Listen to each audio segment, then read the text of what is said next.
Mr. Chairman.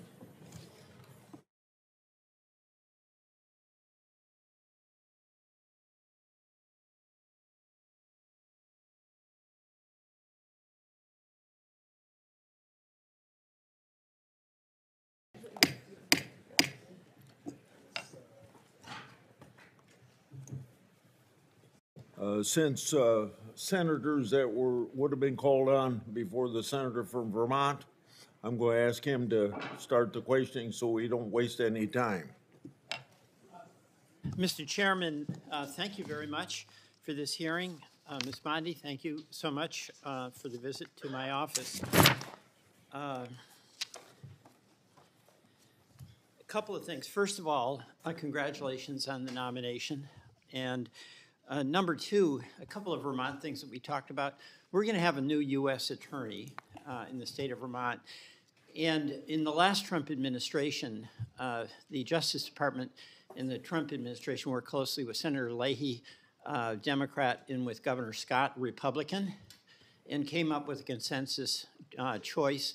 And I seek your assistance in helping make sure that we are successful in getting a very competent U.S. attorney in Vermont, and hopefully with the cooperation of Governor Scott, our Republican, as I mentioned, and Senator Sanders and me.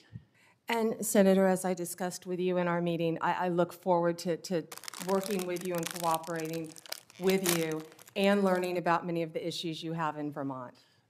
And thank you. And then on that, by the way, one of the issues we talked about, we are one of 2 states that does not have a residential reentry program. That is outrageous in my mind. I know you worked on the First Step Act, but our federal judges, our federal prosecutors, our federal public defender are all in support of a residential reentry program. Our state and Hawaii are the only 2 states without it, and our justice system and officials believe that we need it. And I seek your energetic assistance in helping us get that residential reentry program. Can I address that, Senator? Yes, I'd like you to. Thank you. Senator, I didn't realize that you were the only 2 states without a reentry program. We started that when I was a prosecutor, and those are so vitally important. One thing that I just learned is the Bureau of Prisons, 98% of people in the Bureau of Prisons will be released. They're not serving life sentences. So we must do everything we can when people are in prison to help rehabilitate them for when they get out. And that's why reentry is so that's really vital. helpful. But we tell people, get out of prison and become a productive member of society. Go get a job. Yet people don't know how to find a driver's license. I appreciate they your don't help know how on to that. get to So work. thank you very Yes, much. Senator. And I have confidence that you will do that, given your history on the First Step Act and other things that you did. The next, I do have some concerns, not so much about you, but what President Trump has said about a desire on his part to go after what he considers to be political adversaries. You know, he's his own words, for instance, says that if he's elected, he'd seek to appoint a special prosecutor to go after Joe Biden. I assume you've had no discussion with President-elect Trump about that? Absolutely not. And he... Nor against Senator Schiff. I'm looking at your next one. Well, my colleague, Senator Schiff, who I think did an incredibly good job, President Biden had different points, or pardon me, President Trump had different views about that, where he said on a number of occasions that he should be prosecuted, that everybody on the January 6th committee should be prosecuted for their lies and treason. No discussion about that? No, Senator. And Liz Cheney also, he's said that she should be prosecuted for lies and treason as well. We have had no discussions about Liz Cheney. All right, and you've satisfied me that this is not an agenda you have. President Trump has satisfied me that when he says things that are pretty provocative, he's often serious. And as Senator Cruz wants, I want, and that is to have a Justice Department that is not going after people on the basis of them being political opponents. And my understanding, in listening to your answers to the questions along this line, is that you have no intention of pursuing people on the basis of them being a political opponent. No one will be prosecuted, investigated because they are a political opponent. That's what we've seen for the last 4 years in this administration. Well, People will be prosecuted okay. based on the facts and the law and fairly, All Senator. right, that's good. You I have my word. disagree about the characterization of the past 4 years, but we don't have to discuss that, with your assurance that the next 4 years, there'll be no effort on the part of the Justice Department to pursue political adversaries, right? Every case will be done on a case-by-case basis. No one should be prosecuted All right, for just political purposes. Thank you. Absolutely not. I just have a couple of other things. One is the False Claims Act. Senator Grassley, thank you for that False Claims Act. In Vermont, there are incredible challenges for folks trying to get health care. It's really expensive. And there was a shocking report in the Wall Street Journal about a major insurer that is ripping off taxpayers by overbilling, overprescribing on Medicare Advantage, billions of dollars. And the report indicated that insurers are adding diagnosis basically to make money, not to help the patient, that insurers sent nurses to find diagnoses that doctors didn't find, that insurers got paid to cover patients who were already getting your coverage through the VA, and it adds up to billions of dollars, and Vermonters are struggling under the weight of incredibly expensive health care.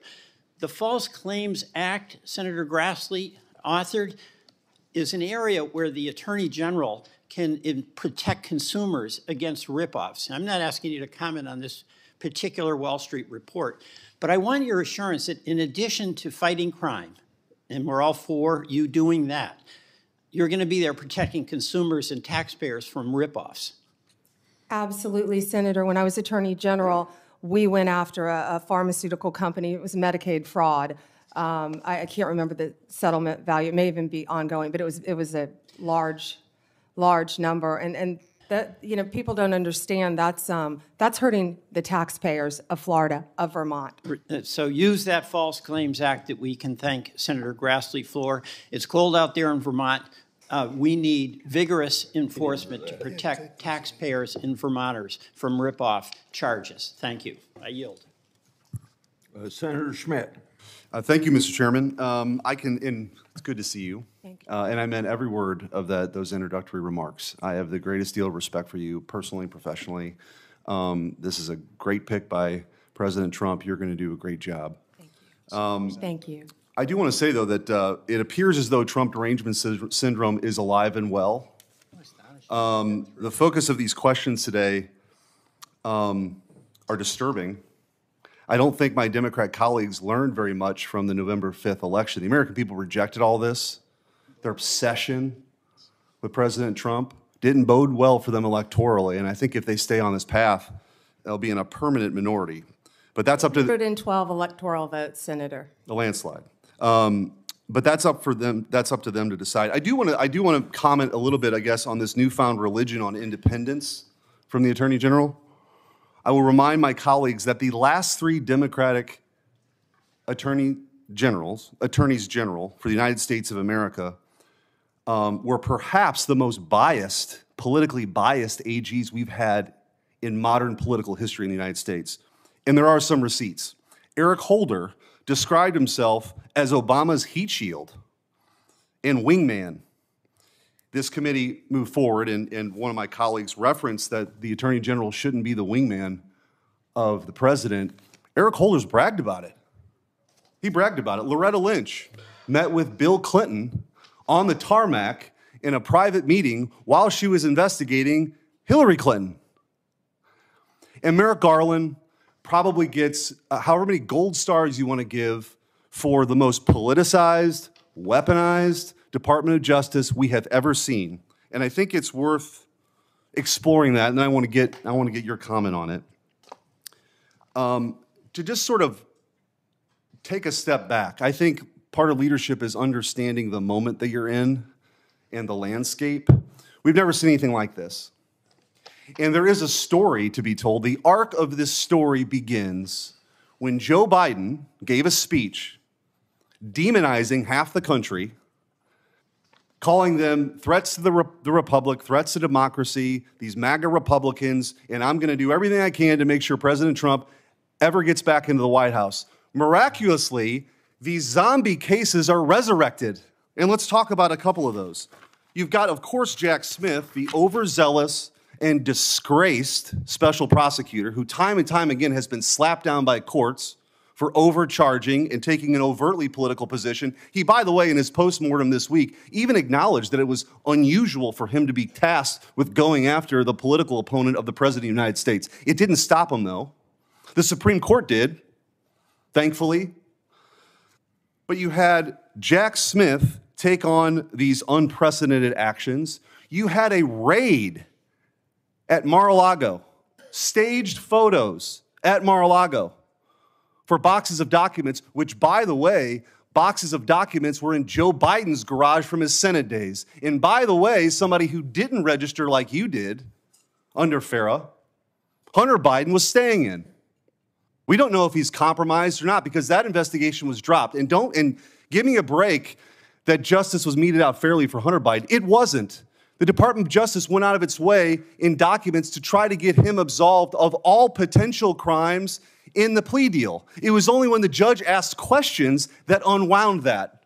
And they got back to the gun charge, but then President Biden did the dirty work himself. It was always going to be Plan B. You had Jonathan Sue, Biden's deputy White House counsel, coordinated with the DOJ and Jay Bratt on those classified document cases. Matthew Colangelo, who's that? The number 3 guy at DOJ goes to where? Alvin Bragg's office. Alvin Bragg then resurrects a zombie case in lawfare at a local level. Why would the number 3 person go do that? Maybe there was coordination. Maybe there was coordination, by the way, with the number 2 assistant DA in Atlanta in the Fonnie Willis case, who was meeting with the White House. Why would the White House care about a case in Atlanta? Well, the truth is everybody knows it was on full display. This was the worst case of lawfare we've ever seen. If this was happening in another country, our State Department will be warning us about it. It's banana republic stuff. And one of the reasons why I'm so glad that you have been put up and nominated for this position is that I think you have the ability to level set. So when the Democrats ask you questions about your independence, it is beyond ironic that we're sitting here today because of the lack of independence from Merrick Garland and Eric Holder bragging about being Obama's wingman. So I just want to ask you, you've been asked this a bunch of times, you're going to make decisions, as you always have, right, on the law and let investigations go where they're going to go, but they're not politically motivated, correct? Yes, Senator, based on the law and the facts that apply. And in my limited time, I do want to give you an opportunity to talk about some of your experience working with law enforcement as Florida's Attorney General. This is something that, you know, as you and I talked about over the years, you were known for this, the collaboration you had. And I think getting the Department of Justice back to its core function of taking on violent crime, protecting the constitutional rights of Americans, but taking on violent crime is really important. And how you went about doing it, you've gotten bipartisan praise for that over the years. You've got the support of all these law enforcement agencies. That's something that you're going to continue and take forward into this office. Is that right? Yes, Senator. Thank you so much. And I feel like my experience with that goes back to when I was a state prosecutor with state and local, our sheriffs, our police departments, our police chiefs, and then as Attorney General on a statewide basis. And now, if I'm confirmed, all of our federal law enforcement agencies, I would be very proud to supervise those. I'll just close with this, Mr. Chairman. We heard one of my Democrat colleagues ask you the question that you're not going to pursue a case because of a name, but because of the crime. I would argue that the current Department of Justice adopted Lenin's claim, which was, show me the man and I'll show you the crime. and they did everything they could to throw President Trump in jail for the rest of his life because they didn't want to lose the ballot box. That is not what this country's about. That is not what this republic is about. But they did it, and it's up to you now to restore the integrity, and I have of that agency, of the Department of Justice, and I have full confidence that you will. Thank you, Senator. Thank you. Thank you, Mr. Chair. Before I begin, I just want to remind us all for the record that the 34 convictions, not indictments, convictions of former President, incoming President Trump were by a jury of his peers. Thank you, Ms. Bondi, for being here today, and I too would like to welcome your family and friends who are here. Thank you. Appreciated the opportunity to meet yesterday to learn about your priorities and discuss a number of issues that are important to me. But I got to tell you, as I reflected on our conversation yesterday and as I've observed the hearing today, I continue to have significant reservations on your ability to function as a truly independent Attorney General for your friend. Let's say you keep referring to him, your friend, President-elect Trump. So I hope you can address some of these concerns through your responses to my questions here. Now, the first issue area is something that we didn't get a chance to touch on yesterday. So I actually want to follow up on some of Senator Durbin's questions from earlier about the 2020 election. And to be specific, on the day after the 2020 presidential general election, you traveled to Philadelphia to appear alongside President Trump's then attorney, Rudy Giuliani. And together, you falsely asserted that President Trump had, quote, won Pennsylvania in that election. Now, I want to be clear, at that moment, there were still at least 1 million ballots left to be counted in Pennsylvania. Of course, President Biden went on to win the state by more than 80,000 votes. But in the following days, even after the results were clear, you continued to double down on the big lie, promoting falsehoods about election fraud and cheating without offering any actual evidence. And I remember it clearly because I served as California Secretary of State at the time, and I invited anybody associated with the Trump campaign who was making these claims to come forward with evidence of irregularities in the election or massive voter fraud. 4 years later, I still have seen none. So I ask you today, do you have any evidence of election fraud or irregularities in the 2020 election? So, First Senator. Yes or no? It's a yes or no question. First Senator. Do you have evidence, yes or no? First Senator. First Senator. I'm so sorry about the fires to you and Senator Schiff and what you're going through in your states. I have to say that. I And appreciate think that, all but of my our clock is I'll ticking, answer and I your want to question. hear All of our your answer. hearts go out to everyone in California for what you're facing right now. I'm glad you asked the question about Pennsylvania. It's a yes or no question. I was Do hoping you have evidence, someone yes or would. no? Senator, I was hoping you'd ask the question. Do you have evidence, yes or no? I traveled to Pennsylvania. Do you have evidence, I yes traveled, or no? Senator, to Pennsylvania. Okay, you're not answering my question. If you have no evidence to offer, let me ask you this. Will you now retract your previous statements that Trump won Pennsylvania in the 2020 election, yes or no? Oh, Senator, I traveled to Pennsylvania, and let me tell you what I saw firsthand. Yes or no? no? I didn't talk about California because I was not in California. I talked about... Yes or no? Last time I'm going to ask. I talked about Pennsylvania because Mr. I Chair, was there. I'm going to move on because she's got a clearly not court answering my order questions. And to I want to note, observe. colleagues, for everybody, members of the committee and everybody watching, that the attorney who stood beside Mr. Giuliani was making very similar statements. And he has since been disbarred from multiple jurisdictions for making these false claims about the 2020 election in court. And like Mr. Giuliani, as you've noted today, you've taken an oath to uphold the Constitution just as an attorney. And now you're asking us to consider you to serve as the chief law enforcement officer in our country? So it's imperative, Ms. Bondi, that you subscribe to facts and evidence and not politically convenient conspiracy theories. Your job will be, your job will be to protect voters and election workers, not to undermine and dox them. Now, I know that earlier you agreed that Joe Biden is in fact president, but many of the president-elect's inner circle continue to spread the big lie about the 2020 election. Then we'll move on to a different topic. 'Cause I know Senator, that's one you were that you're obviously speaking. not comfortable May with. I speak? You cut When me I ask off you the when I next was question, speaking. you can speak, and I hope you answer, Ms. Bondi. Well, I'd now, like when to we met answer the yesterday, previous one, Senator. when we met yesterday, You pointed your finger at me and you said did not you were seem speaking. to be familiar Let me answer with my question. the I'm not going to be Citizenship bullied by you, Clause, the Senator 14th Padilla. Amendment of the United States of America, which was deeply disappointing. I guess you And I'm didn't want to hoping you're hear more my familiar answer with it about today Pennsylvania. after I gave an opportunity to study overnight. So can you tell me and this committee what the Citizenship Clause of the 14th Amendment says? Senator, I'm here to answer your questions. I'm not here to do your homework and study for you. If I am confirmed as You're Attorney the one General, asking for a confirmation hey, vote, you ma'am. cut me off. Can I please finish? What does the 14th Amendment say? Senator, the 14th Amendment, we all know, addresses birthright citizenship. I've been a state prosecutor. I've been a state AG. I look forward to, even given your remarks today, working with you and the people of California if I am confirmed as the 87th Attorney General of the United States of America.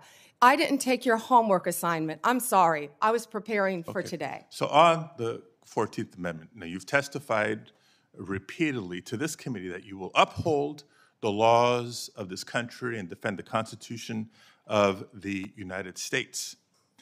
Do you believe birthright citizenship is the law of the land, and will you defend it regardless of a child born in the United States, regardless of their parents' immigration status? Senator, I will study birthright citizenship. I would love to meet with you regarding Ma'am, you're birthright asking us to citizenship. Can I continue answer to the serve as the question? Attorney General of the United States, and you still need to study the 14th Amendment of the Constitution?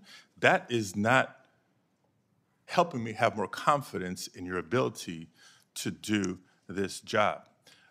One other immigration-related question, I'll steer clear of the I have Constitution one and the regarding law. that I'd like to Senator talk about. Hirona asked you earlier, but I don't think you answered her question. Can you please tell us, do you agree with the statement that immigrants are, quote, poisoning the blood of our country, yes or no? I did not say that. I did not say that you said that. I'm asking if you agree with it, yes or no. I did not say that. Do you agree with it, yes Senator, or no? my great-grandparents are immigrants. Do you agree with it, They yes or no? came here from Sicily Do you agree through with it, Ellis yes or Island no? when they were teenagers. Do you agree with it, yes or no? Senator, let me answer the question. Yes or no? It's My real simple. great-grandparents came here, immigrated to this country from Sicily, recently went and found each of their birth certificates. We are a nation made up of immigrants. Do I believe immigrants are poisoning our country? No, Senator. Thank you very much. Mr. Chair, I can't wait for the second round. Same, Senator. Thank you. No, sir. Thank you.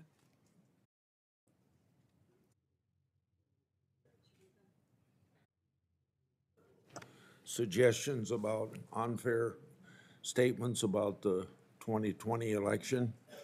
I thought I'd remind people that Senator Schumer and former Senator Casey raised questions about the Pennsylvania Senate race just a few months ago.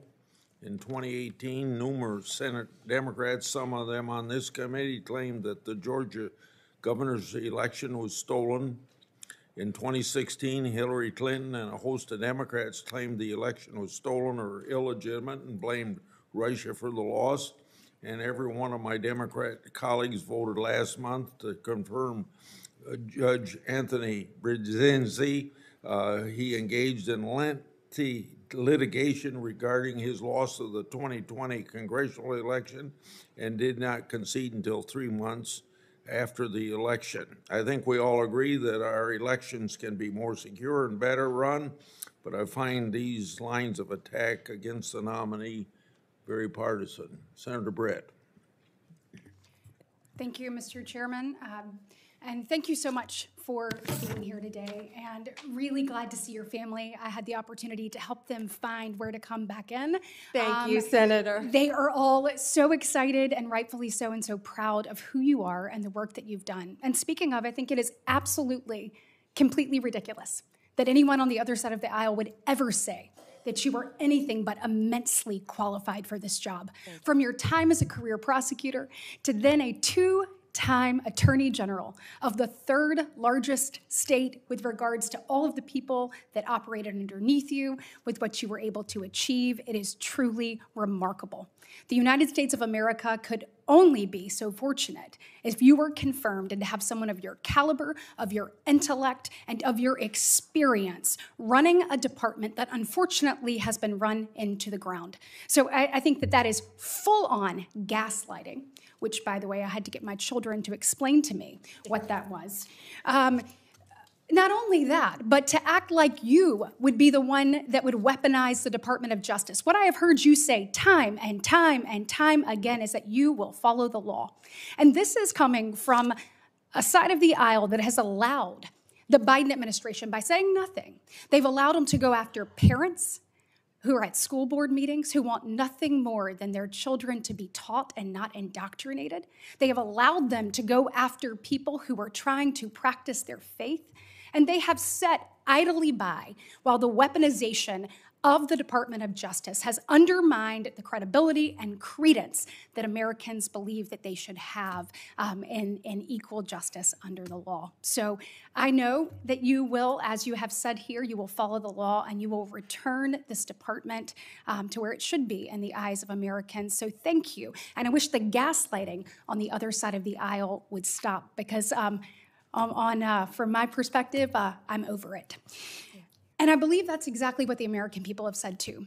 And speaking of, my distinguished colleague, who I have a great deal of respect from on the other side of the aisle, just said, tried to make you answer a question about immigrants and, quote, poisoning the blood of America.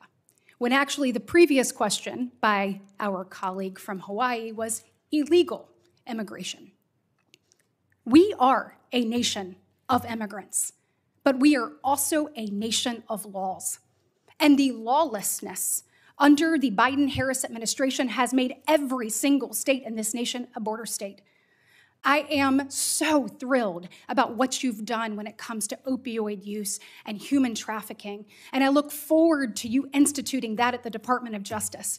Your credentials speak for themselves. When opioid and fentanyl overdoses are the leading cause of death between the ages of 18 and 45 in this nation, we need someone who takes it serious. You not only take that serious, you have a track record of proving to the American people you've done it for the people of Florida, and I look forward to what that means to the families that I have met. You talked about the families you met across Florida that showed you pictures of their loved ones that they lost, their brother, their sister, their cousin, their friend, their mother.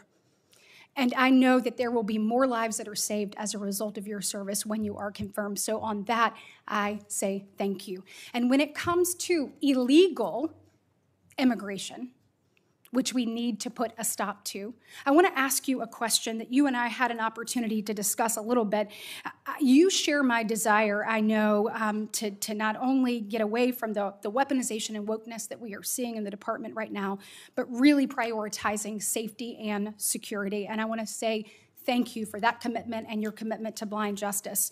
When we are looking at illegal immigration, the Executive Office of Immigration Review within DOJ, there have been a number of things that we have talked about with that, and I know, as you are aware, some people call it EOIR, some people call it EOR, but it houses our nation's immigration courts.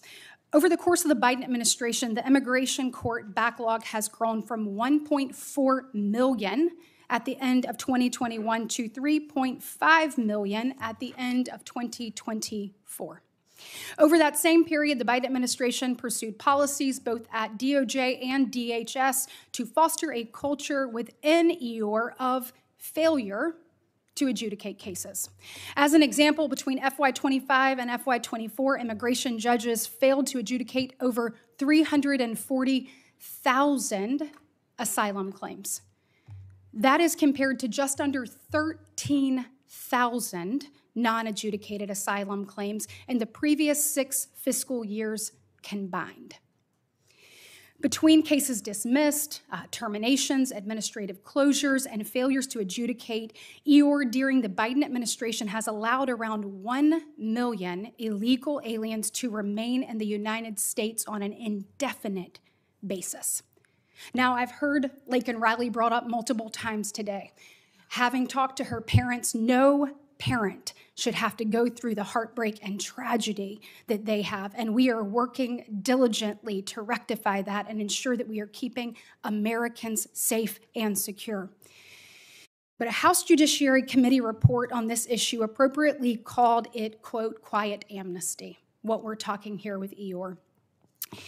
Will you commit to me that if confirmed, you will make it a priority to reform the way that Eeyore operates and put in place measures to ensure that immigration judges actually adjudicate these claims and cases?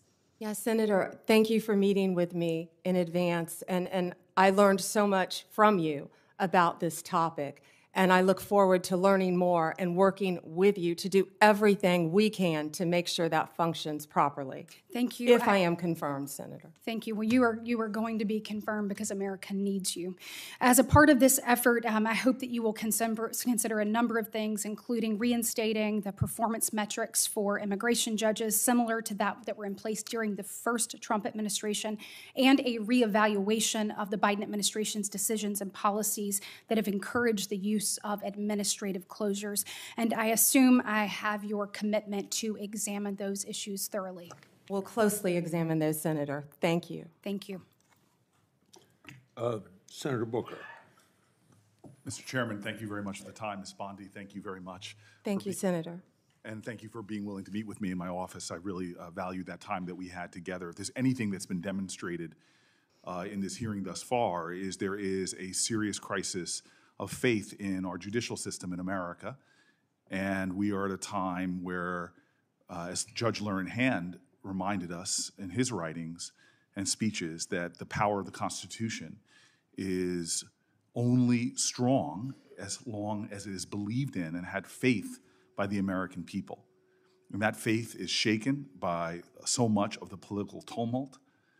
And as we have a new administration coming in and a lot of the protestations about retribution or going after political opponents, I know you could expand your empathy enough to understand why there are many that really worry about your independence. But I've heard you over and over again in this hearing, as much as I've tried to focus on it as I've gone back and forth between Senate Foreign Relations and another Floridian, Marco Rubio. But I am hearing from you that you understand that the Attorney General's guiding star is the U.S. Constitution and her client is the American people, that there can be no argument about that. Yes, Senator. Yes. And more than that, though, I hope that you, should you be confirmed, understand that there is an urgency in not just demonstrating through your actions that independence, but beginning to heal this country's lack of faith and shaken faith in that independence, in the U.S. Constitution. History may not long remember what any of us individually do here, but for the sake of our democracy, what you do to restore and repair the American faith, whether they be Democrats, Independents, or Republicans, is vital. I want to switch here to say publicly that when Donald Trump appointed Craig Carpenito as the U.S. Attorney in New Jersey, it was over the objections of myself and then Senator Menendez. I was wrong in my anticipation that he would not do good things in our state. He partnered with local leaders like those in Newark, New Jersey, to dramatically drive down crime. He was good for the safety of the city in which I live and the one that I led. Part of his strategy was to focus his resources on the most violent criminals. But that also meant that he used something that you know of called prosecutorial discretion. His strategies aligned with that of local leaders and was able to create historic drops in our murder rate. You know, through your experience, and you're intimately familiar, that enforcement decisions prosecutors must make every day, which charge to bring, which plea deal to offer, or what sentencing recommendation it makes, it's very important that local prosecutors understand that. Given this enormous discretion our legal system gives them, that they are best determined to make decisions about public safety.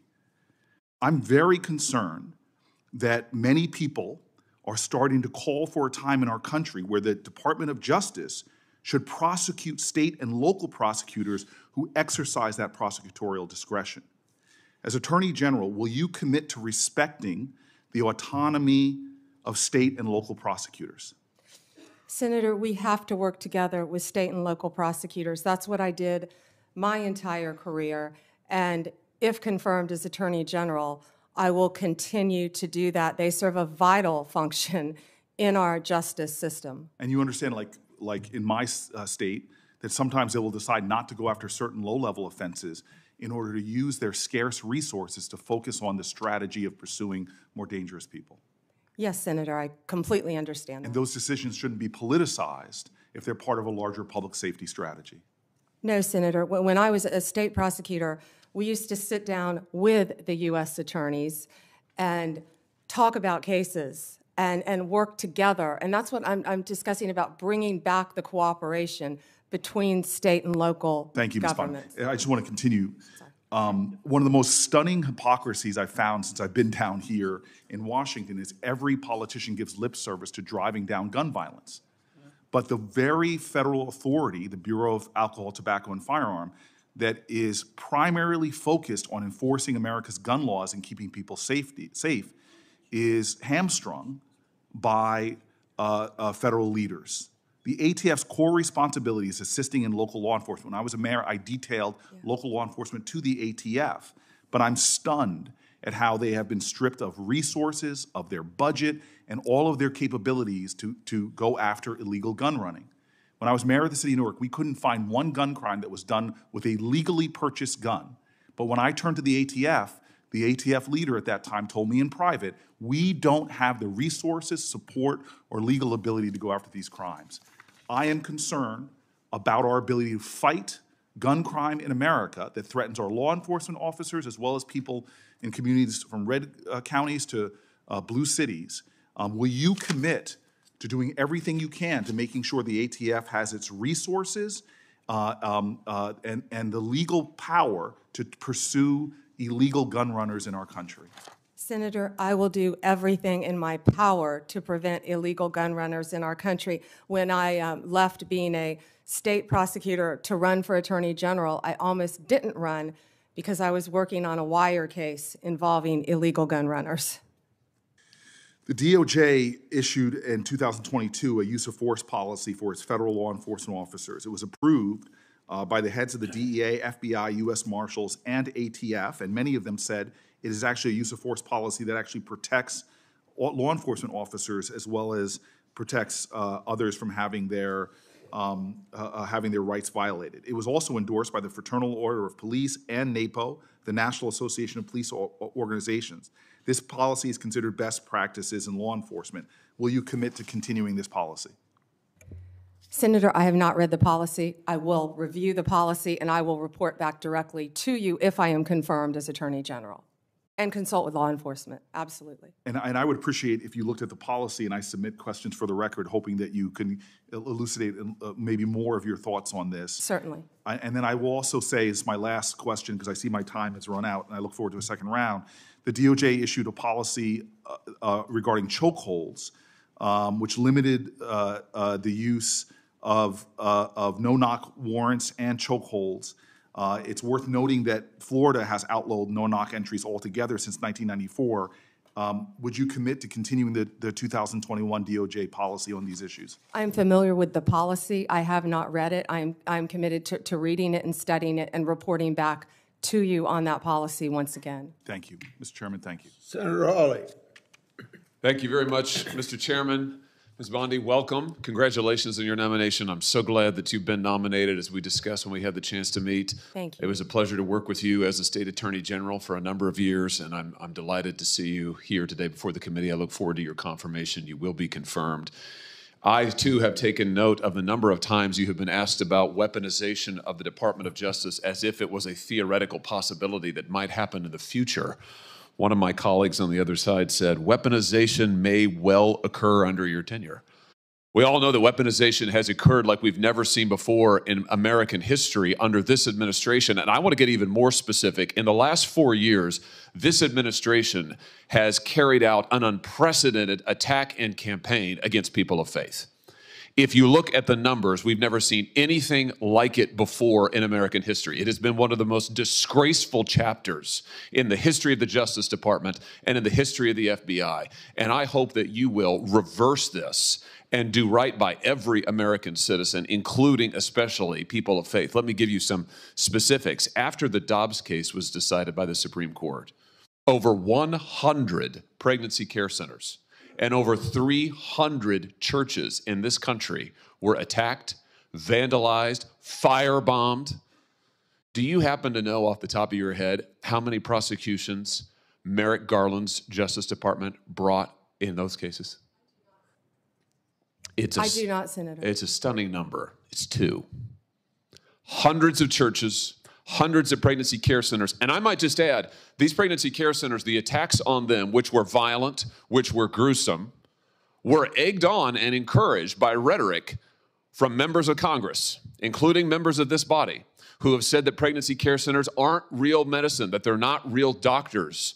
They have legitimized these attacks. And the same thing was true of churches. And this Justice Department couldn't lift a finger to defend these Americans. But at the same time, they used legislation, a law known as the FACE Act, to prosecute at least 53 different pro-life demonstrators, including people like Mark Houck from Pennsylvania, to whom this Justice Department sent a SWAT team to his door in the early morning hours. He has, I think, 7 children. In the early morning hours, an FBI SWAT team shows up at his door to take him into custody and prosecute him. By the way, he was acquitted.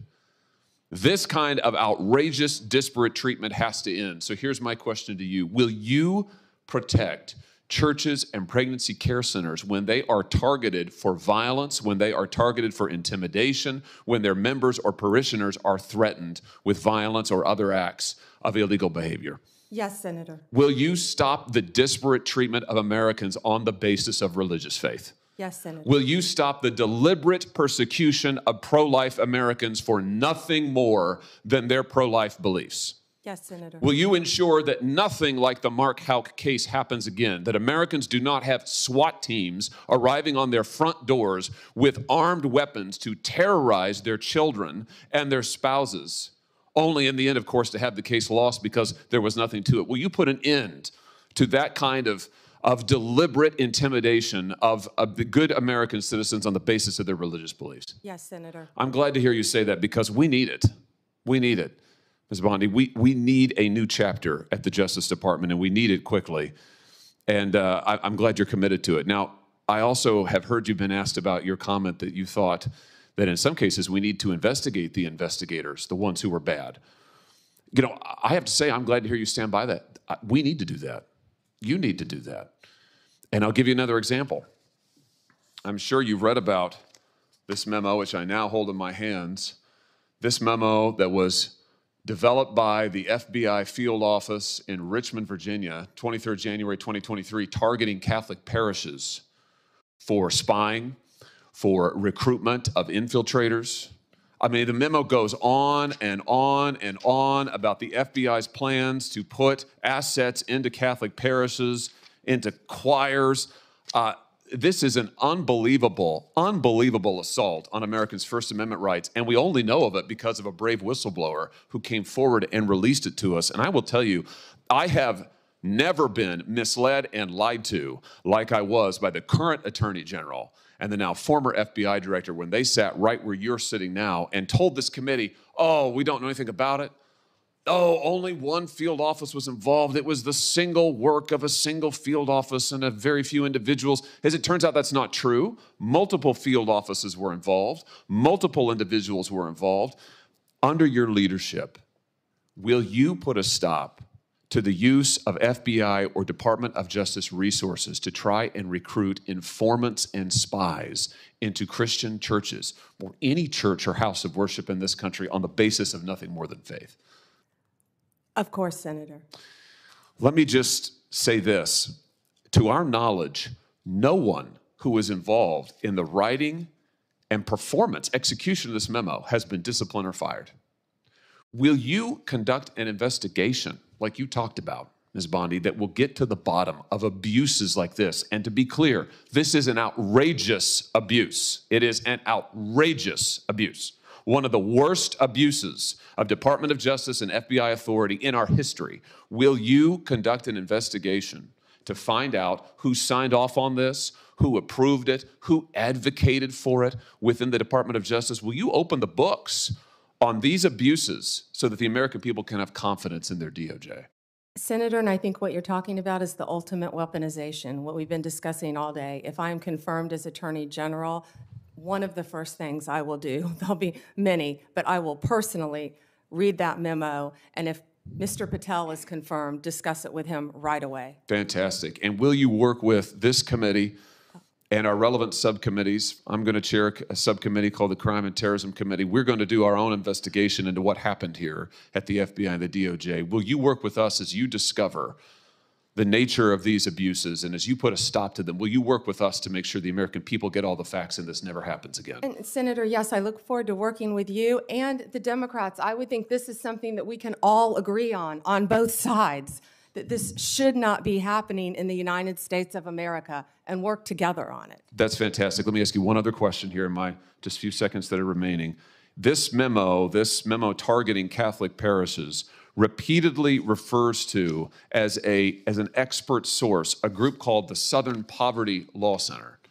Now, the Southern Poverty Law Center has a long history as an anti-religious group that has repeatedly gone after conservative and religious organizations, called them hate groups, called them sometimes terrorist groups. They're cited in this memo. They once infamously, the SPLC called the Family Research Council a terrorist hate group, and an armed gunman came into their lobby and opened fire. Will you put a stop to the use of the SPLC as an official source for any Department of Justice memorandum or finding? That will be one of the first things we will look at as well, Senator, and report back to you and the committee. Thank you very much. Congratulations. Thank you, you. Mr. Chairman. Thank you, Mr. Chairman. Ms. Bondi, as you know, the Supreme Court in Trump versus United States held the president has absolute immunity to commit crimes in certain core areas of the president's responsibility.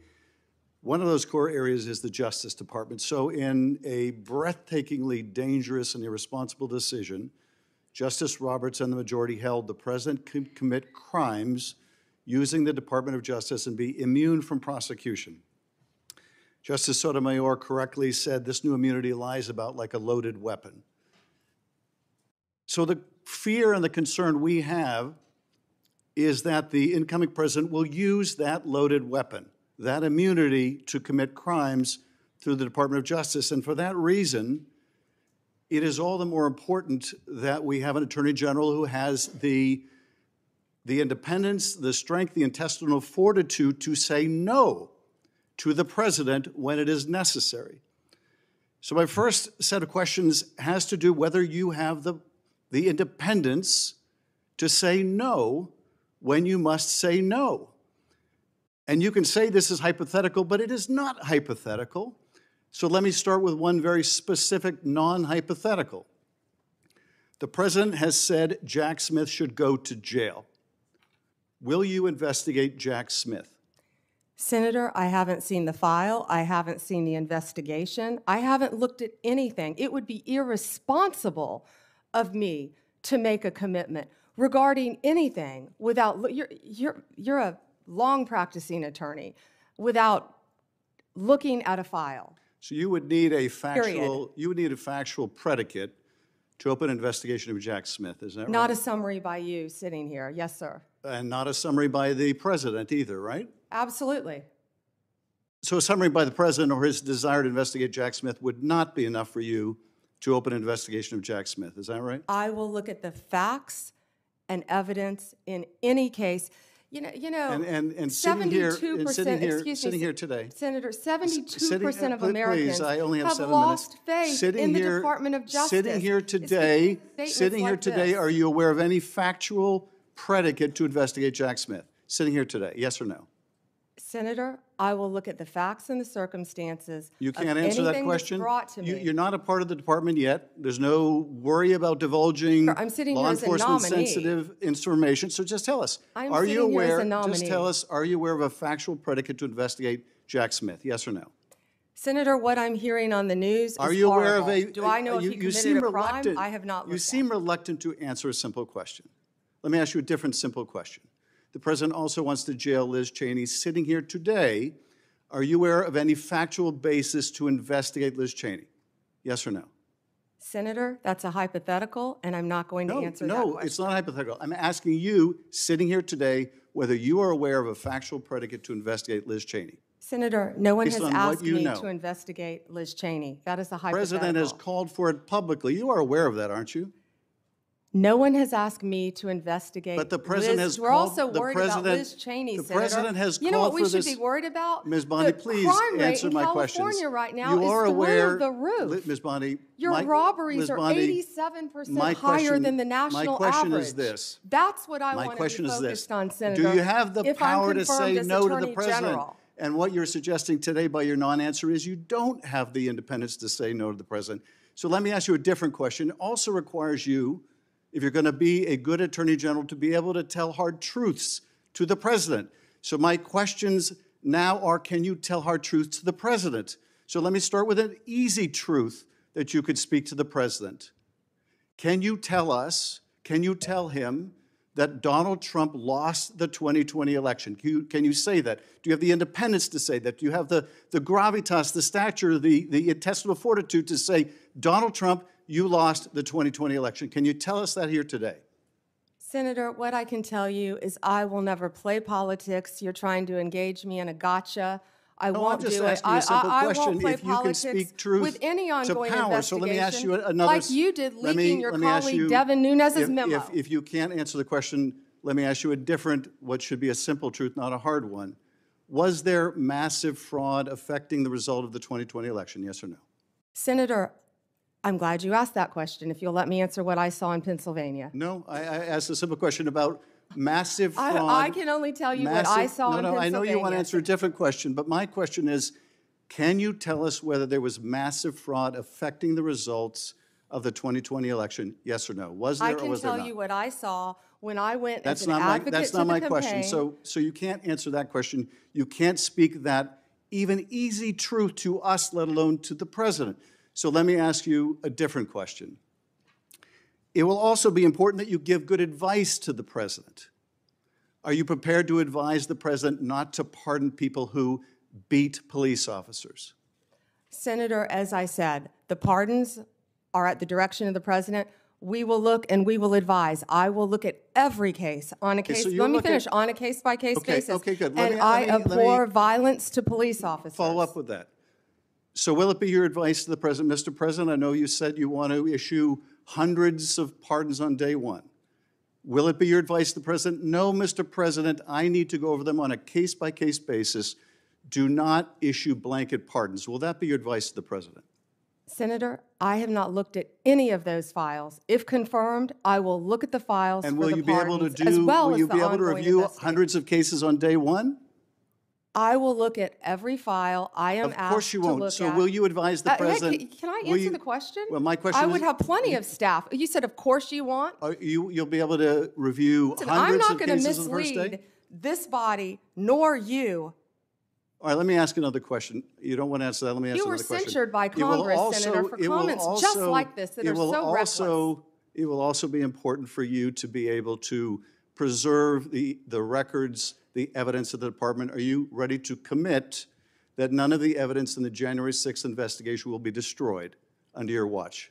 Senator, I will follow the law. I will consult with ethical officials in the Do department. you see any ethical basis to destroy evidence in the January 6th investigation? Then why can't you answer the question? Why can't you say, I commit to this committee, we will never destroy the evidence in the January 6th investigation? Why can't you give this committee and the American people that assurance? Are you frightened because evidence was destroyed against President Trump that was false? Is that why you're frightened now? I can't believe this is even... Why do you have difficulty answering that question? I can't believe Why do you you're have asking such a difficulty? question. Why do you have difficulty promising to preserve evidence at the Department of Justice? Why is that a difficult question? I will follow the law. It shouldn't be a difficult question. Thank you, Mr. Chairman. Ms. Bondi, I know that you are pleased that we are moving to the end of round one. And we appreciate your being here. And I appreciate that you told my California colleagues you were willing to work with them, even in light of the manner in which they have approached you. Now, one thing I think we need to have everybody understand that is watching this hearing today and everyone sitting in here what we have witnessed over the last 4 years with a weaponized DOJ. My colleagues have talked about this, and the American people know this.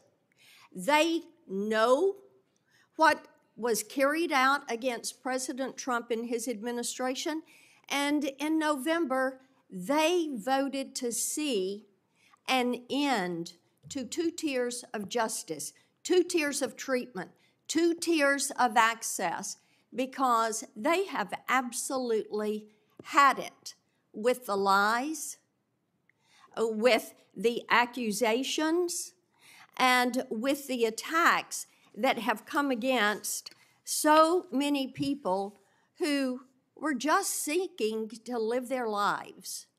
And then all of a sudden found the FBI or another federal agency or the DOJ knocking at their door.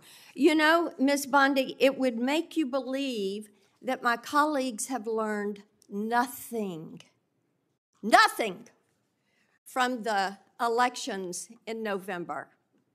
They don't see this as a movie script that someone may have liked to write.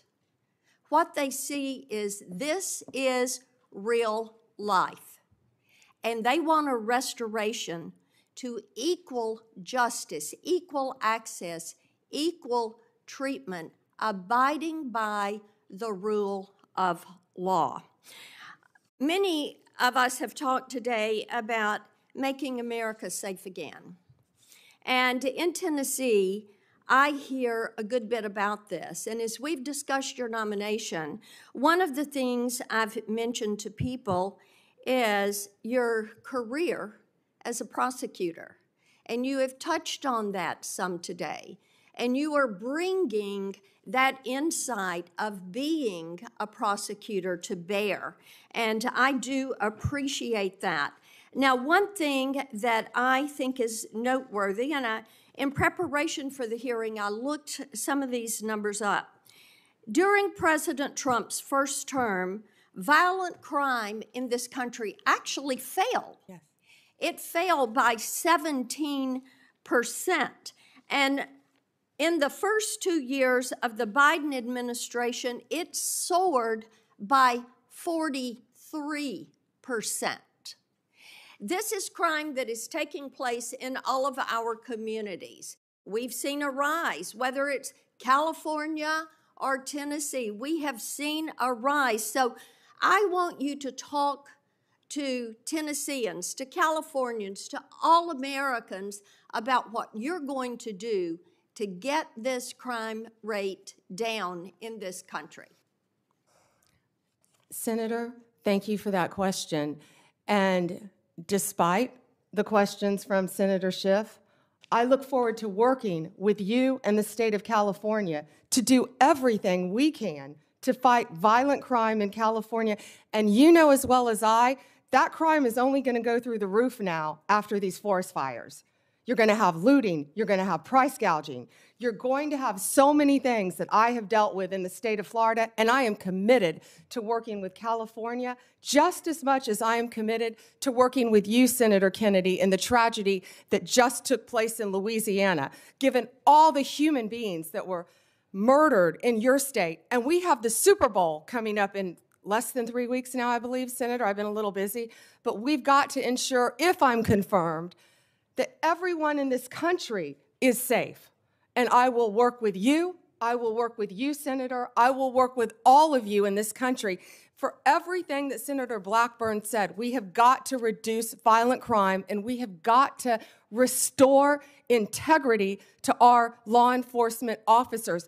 Donald Trump, we keep saying he won this election by 77.3 million votes and 312 electoral votes. Look at the map of California, Senator Schiff. It's bright red, the popular vote, for a reason. People want law and order. They want to be safe so they can go to take their children to school, so they can go to church, Senator Hawley. People want safe streets. Of course we care about our economy and what's happening in this world, but if we're not safe, none of that works. We have got to come together. We have got to work together to make America safe again. And that, in turn, will make America great again. And I don't know where that phrase has become a bad word, because I think that's a great one, making America great again. Let me move on with you to something else that's about law and order, and that is Section 1507. Because making certain that our justices are protected is important, and we also, with our judges, Section 1507 makes illegal any protest outside of a judge's residence if the intent is to influence the judge's decision-making. And we have heard about the protest outside of justices' homes where they were shouting loud and clear things like, and I'm quoting some of that, "If you take away our choices, we will riot," end quote. Another one, "No privacy for us, no peace for you," end quote. In other words, if the justices did not vote to uphold Roe and Casey, the protesters would continue to harass them. Despite this clear violation of the law, Merrick Garland did not bring a single charge, not one single charge, under Section 1507. Will you commit to faithfully enforcing Section 1507 as Attorney General? I will faithfully enforce that law and all laws that I am asked to review. And Senator, I watched that on TV and it horrified me, the protesters outside their houses. You can't do that for a reason, because our justices have to remain safe and unbiased and protected from threats, as do we all. But they do enjoy a special protection, and yes, that should be enforced. And thank you, Ms. Bondi. Thank you, Mr. Chairman. Yeah. We'll now have our second round that I announced earlier. We'll each have 4 minutes. When we were talking in my office, I brought up the importance of your listening to whistleblowers. And about 30 or 35 investigations I've got underway of the executive branch, and not just because of a Democrat president. Some of them are probably carryovers from Republican presidents. It's very important that the executive branch understand the cooperation that you must have with us to carry out our responsibilities to see that the president faithfully executes the laws. And I think that too often whistleblowers, being patriotic people they are, wanting government to do what government's just supposed to do, and find something wrong, they want to report it, and they want to report it within the agency. They don't come to Congress unless they don't get any help in the executive branch. It seems to me that it's very important that you respect whistleblowers, but I've seen them treated like a skunk at a picnic by the agency they're in. I've seen them ruin themselves professionally. I see themselves, one time an FBI agent came to me, was escorted out of headquarters with his gun and badge taken away from him, just because the laboratory there was not using science to make sure that crime was actually committed. So now we have a new $40 million science lab so that people are protected and get their constitutional rights. So will you protect whistleblowers from retaliation and promote a culture? And I think that last thing, promote a culture, is more important, that values the important contribution of whistleblowers. Yes, and Senator, I think so people fully understand the importance of whistleblowers. They have to be able to tell the truth and come forward without fear of retaliation. And that's the purpose of the whistleblower statute. And when there's retaliation, the taxpayers' money's paying for that retaliation in most cases. The Biden Justice Department issued guidance telling prosecutors to stop charging mandatory minimums and ignore laws setting penalties on drug type. It also allowed folks to pay civil and criminal fines to politicize non-government organizations instead of the government treasury. I put together a list of their guidance. I find it very concerning and unfair to the taxpaying public, and I'd like to have you review those policies very soon after you're confirmed. Absolutely, Senator. In regard to antitrust, enforcing antitrust laws is extremely important to ensure that markets are fair and that consumers are protected.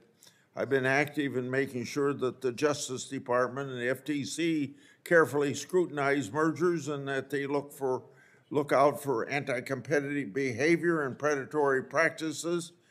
I keep a close eye on these issues as they impact my state of Iowa, and particularly agriculture, healthcare, and technology industries, and I'm interested in your commitment to make antitrust enforcement a priority. Antitrust enforcement was a priority when I was a state AG, and it will be a priority if I am confirmed as Attorney General. And again, I am so proud to have Gail Slater handling that. She is Do you agree that? loved by both sides Okay. of the aisle. Well, my time's up. Go ahead, Senator. Go ahead if you want. Okay. This the Civil Rights Division in your department, if you're head of it, supposed to enforce laws against race and sex discrimination, but under the Biden administration, the Justice Department has arguably promoted discrimination and turned a blind eye to racist hiring practices. Do you agree that race and sex discrimination by employers is illegal, even if the discrimination is called diversity or equity? No one should be discriminated against. Okay, go ahead. I'm done. You owe me 44 seconds. Ms. Bondi, I'd like to say something, and I hope you agree with it. Violence is never acceptable when it comes to political expression. Period. I think I said that initially. Yes, I do agree. Of course I agree. I abhor that sort of thing happening when it comes to conservative Supreme Court justices, and I abhor it when it comes to Nancy Pelosi's husband being attacked in his home, That was horrible. which we should all say unequivocally both are unacceptable. I think you agree, correct? Horrible. All right. I guess as I reflect on what you've said today, a couple things surprised me. I did not expect you to be as outspoken as you are about Kash Patel. He's been characterized as a professional career defense attorney and a career prosecutor. That's a pretty amazing achievement in his life. But he also has said and done some things which are impossible to understand and justify. For example, are you familiar with something called the QAnon conspiracy? I have heard of it, but I do not know what it is, but I've heard of it many times, Senator. So let me tell you what I've learned about it. Its core belief is that a cabal of satanic, cannibalistic child molesters are embedded within our government and are conspiring against President-elect Trump. They asked Mr. Patel about it, and he said, quote, "I agree with a lot that the movement says."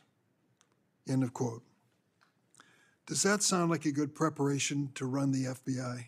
Senator, I don't know anything about, I had heard of QAnon, but I've never heard that definition attached to it at all. You're going to have to ask Mr. Patel about those statements. We will. And I'll tell you, until we get answers to those questions, I don't know many people on this side of the table will give him an unequivocal endorsement.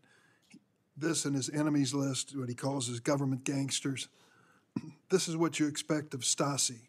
This is what you expect of secret police. It is not what you expect of justice in America, as you've even described it at the table today. So I would say this unequivocal support of Mr. Patel should at least have some reservation until he explains some of these outrageous positions he has taken. I look forward to hearing his testimony about QAnon in front of this committee. You will. Let me say another word about January 6th and what happened. We lived through it, many of us. We'll never forget it. To think that the United States of America's Capitol building was desecrated by an insurrectionist mob that came in and did horrible things particularly to our police force, that keeps you safe as you sit there and keeps us safe every single day. Over 100 of them were attacked by these demonstrators. One, Kenneth Bonowitz, a member of the so-called Proud Boys, another alt-right group, assaulted at least 6 officers, placed one in a chokehold and lifted him up by the neck. Bonowitz injured one officer so severely he had to retire. Kyle Fitzsimmons, convicted for 5 separate assaults against law enforcement, including one that caused a career-ending and life-altering injury to U.S. Capitol Police Sergeant Aquilino Ganell. Can you understand why when Donald Trump says, the day I am inaugurated as president, I will issue a blanket pardon to these, quote, political prisoners? We view this with an outrage on our side. These men and women risk their lives for us every day, and they almost died. Some of them did die in the course of this attack. Why aren't we treating them as such, and why do you have to reserve judgment?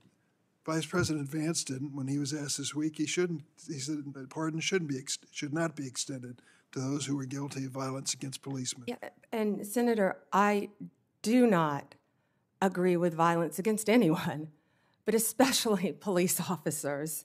And every time I've been walking through these halls, meeting with all of you, the men and women of the Capitol Police Department are incredible. They do a great job. They deserve to be safe.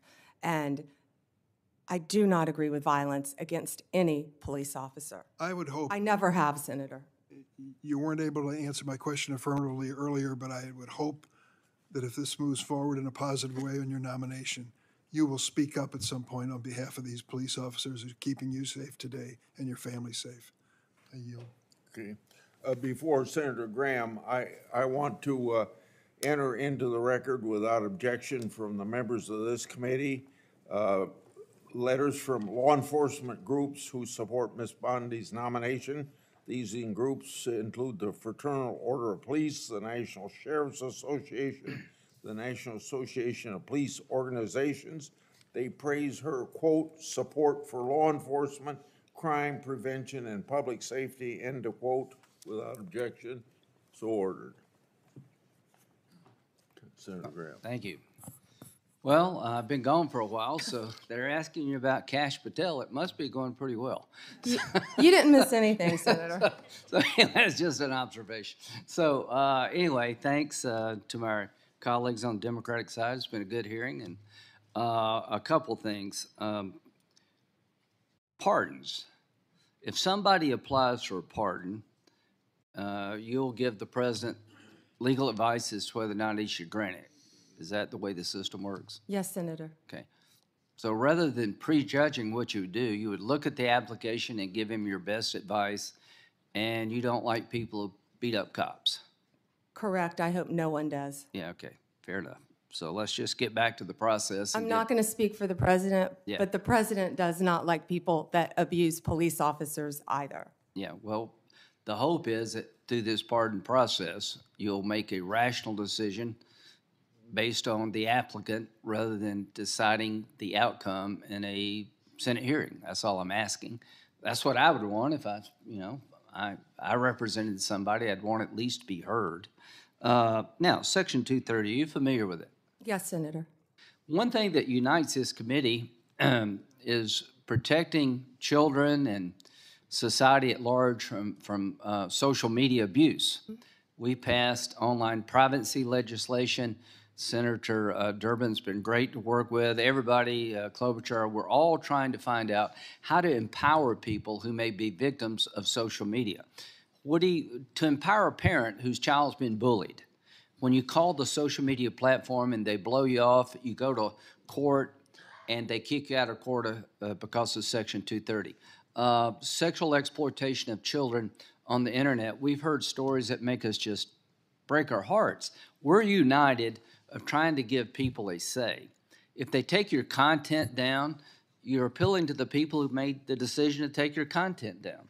So what I want to do, along with Senator Hawley, everybody, is repeal Section 230 or replace it with a system that empowers consumers who may have been hurt. Do you agree with that? Senator, I would love to look at that with you. I'm not familiar with what you want to do on the issue. I've talked to Senator Klobuchar. I think Senator Durbin and I may have even discussed it, but I'm committed to looking at that with you. There are so many issues online that's one of the things. We have to find things that can bring us together now, and this has to be one of them. Well, just Protecting our children. here's what FBI director said, Ray, where you agree with him or not, I agree with this. I see blinking lights everywhere I turn regarding the national security threats. Does that make sense to you? Yes, Senator. I was looking at that, the date of that. That was a year ago. Yes, Senator. I also heard about, I haven't seen it yet, his 60 Minutes interview that was very troubling to me for our country. Right. We know we found 8 guys from Tajikistan that were released, caught again because they were tied to ISIS. So the point I'm trying to make is January 20th, we own this. I just urge you, to the extent you can, to urge the president to secure that border. We need money. The idea of moving money around from defense is not going to cut it. We need a lot of money for bed space, to finish the wall, do technology, hire ICE agents to accelerate deportation of people who are criminals and gang members. We don't have time to waste. I hope you'll make that an urgency because the threat is real. Are you worried about an attack on our homeland being generated from ISIS or their affiliates, and what should we do about it? Senator, I don't have a security clearance yet, but only from the public reporting that I've seen, I'm terrified. Senator Whitehouse. Thank you, Chairman. I'm going to try to fit in 2 questions in my 4 minutes. Lindsay, stick around because I'm going to say something nice about you. First, yes to 230. We've got to really work on that. There's a lot of support for fixing 230, in fact, outright repealing 230 in this committee. First question. Presumably, your commitment to fairly enforcing the law based on facts and evidence would also apply to environmental cases. Yes, Senator. I'm concerned because, under Trump, criminal prosecutions for pollution dropped sharply in his first term. And you will be running an Environment and Natural Resources Division that has things like, for instance, a methane task force that big polluters who spent big money to get President Trump reelected don't like. And they're going to be coming to you to say, hey, we don't want a whole lot of enforcement on this. Methane leaks, carbon dioxide leaks, it's a pollutant, polluting our water, polluting our air. Will you be strong when that happens? Senator, if you haven't learned yet, I'm pretty strong and I'm pretty independent. And I think you and I spoke about this in your office a bit. I don't know a lot about that issue, but I am committed to meeting with the ENRD division and talking to you about it. I wish I knew more about the issue you faced, but I don't. But I'm committed to absolutely looking at it and doing what I can to help you in your state. I don't want environmental prosecutions to be an ignored stepchild subset. It's law just like any other law. The second question that I'd like to get to goes back to Chairman Grassley's opening comments, that it's going to be really important for the Department of Justice, under your leadership, to answer questions from senators, both Republican and Democrat, and to give us real answers. Sometimes the best oversight comes from the other party. And indeed, sometimes the best oversight comes from one senator who sticks to one issue and persists at it without necessarily support from the rest of the committee. And that oversight has been really consequential in the past, and it's really important. So Chairman Grassley has been very good about trying to enforce that rule. And I want to tell you just a quick story about something that went the wrong way, I believe. Crossfire Hurricane was mentioned by Senator Graham. There was a committee investigation into Crossfire Hurricane. During that Crossfire Hurricane investigation, box loads of material was provided by the department and the Bureau to Senate Republicans. They got files, they got investigative reports, they got internal memos, they got stuff that would not be FOIA-able. They really were able to do a deep dive because they got everything they asked for, even stuff that the FBI would ordinarily not produce. That was happening on that side of the aisle. For me, I had questions about Justice Kavanaugh's supplemental background investigation. And I asked for things like, what is the Department of Justice policy for how tip lines work? That's a FOIA-able question. I didn't get a single piece of paper. I asked for things like, what are the ground rules for investigations of supplemental background investigations? I didn't get a single piece of paper. Senator Graham called the Deputy Attorney General up into his office to say, will you guys please knock it off and give this guy some information? So, you know, I have lived the example of if you're a Republican on this committee in a Republican administration, you get everything you ask for and more, and if you're a Democrat, you get zero. That was not a great moment for me and not a great moment for the department. And so I will take the chairman at his word that he wants the department to be responsive to requests from all of us, and I would ask you, will you be responsive to all of us, irrespective of our party affiliation, if we are asking legitimate questions that you have the power to answer? Senator, I think I've said that from the beginning. Yes, especially on Freedom of Information Act, I will follow the laws that apply to the Freedom of Information Act. I believe in that. I actually dealt with the public records when I was a state prosecutor. It's been so long ago, I'd forgotten about that. Yeah. So I handled all the public records. One just sort of point of order here. The FOIA, the Freedom of Information Act process is one thing. Anybody can get information under the Freedom of Information Act process. As senators, we should be able to do better than that. When we're doing worse than that, that's a sign that somebody's hiding something. When we're doing better than that, that's a good thing for congressional oversight. Thank you, Chairman. Thank you. Senator Tillis. Can we take a minute off Senator Schiff, since I'm joking? Since he took an extra minute, I'm joking. Yes, you can. You wanted to say something to Senator Schiff?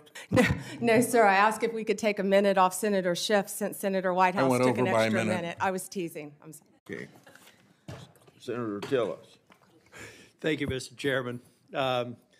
Ms. Bondi, I wanted to come back, and I'm glad I did because I got another mark on my bingo card. QAnon came up. It's a little known fact, but the so-called, I think I heard someone say that that's a cabal that has cannibalistic tendencies. I don't know if y'all know this. It's a well-documented fact that the so-called QAnon shaman is a vegetarian who actually had to be transferred to another prison to satisfy his dietary needs after being sentenced to 41 months in prison. So I don't know if all the QAnon people are cannibals, but it's a little bit absurd. I just wanted to add a little levity here and let y'all know I'm one mark away from hitting bingo. Yeah, but you know, it's important to talk about this, folks, because this is the part I don't like about the big committee. I love intellectual property subcommittee because we don't get into this theater. But it's just absurd to think that, and it was mentioned in reference to a comment that Kash Patel made, who I spoke with earlier today. You know, it's just absurd to kind of throw that stuff out there. Does anybody honestly believe someone with a distinguished career like Kash Patel thinks that a cannibalistic cabal controlling the internals of government really exists? Let me give you an example why I resist that notion.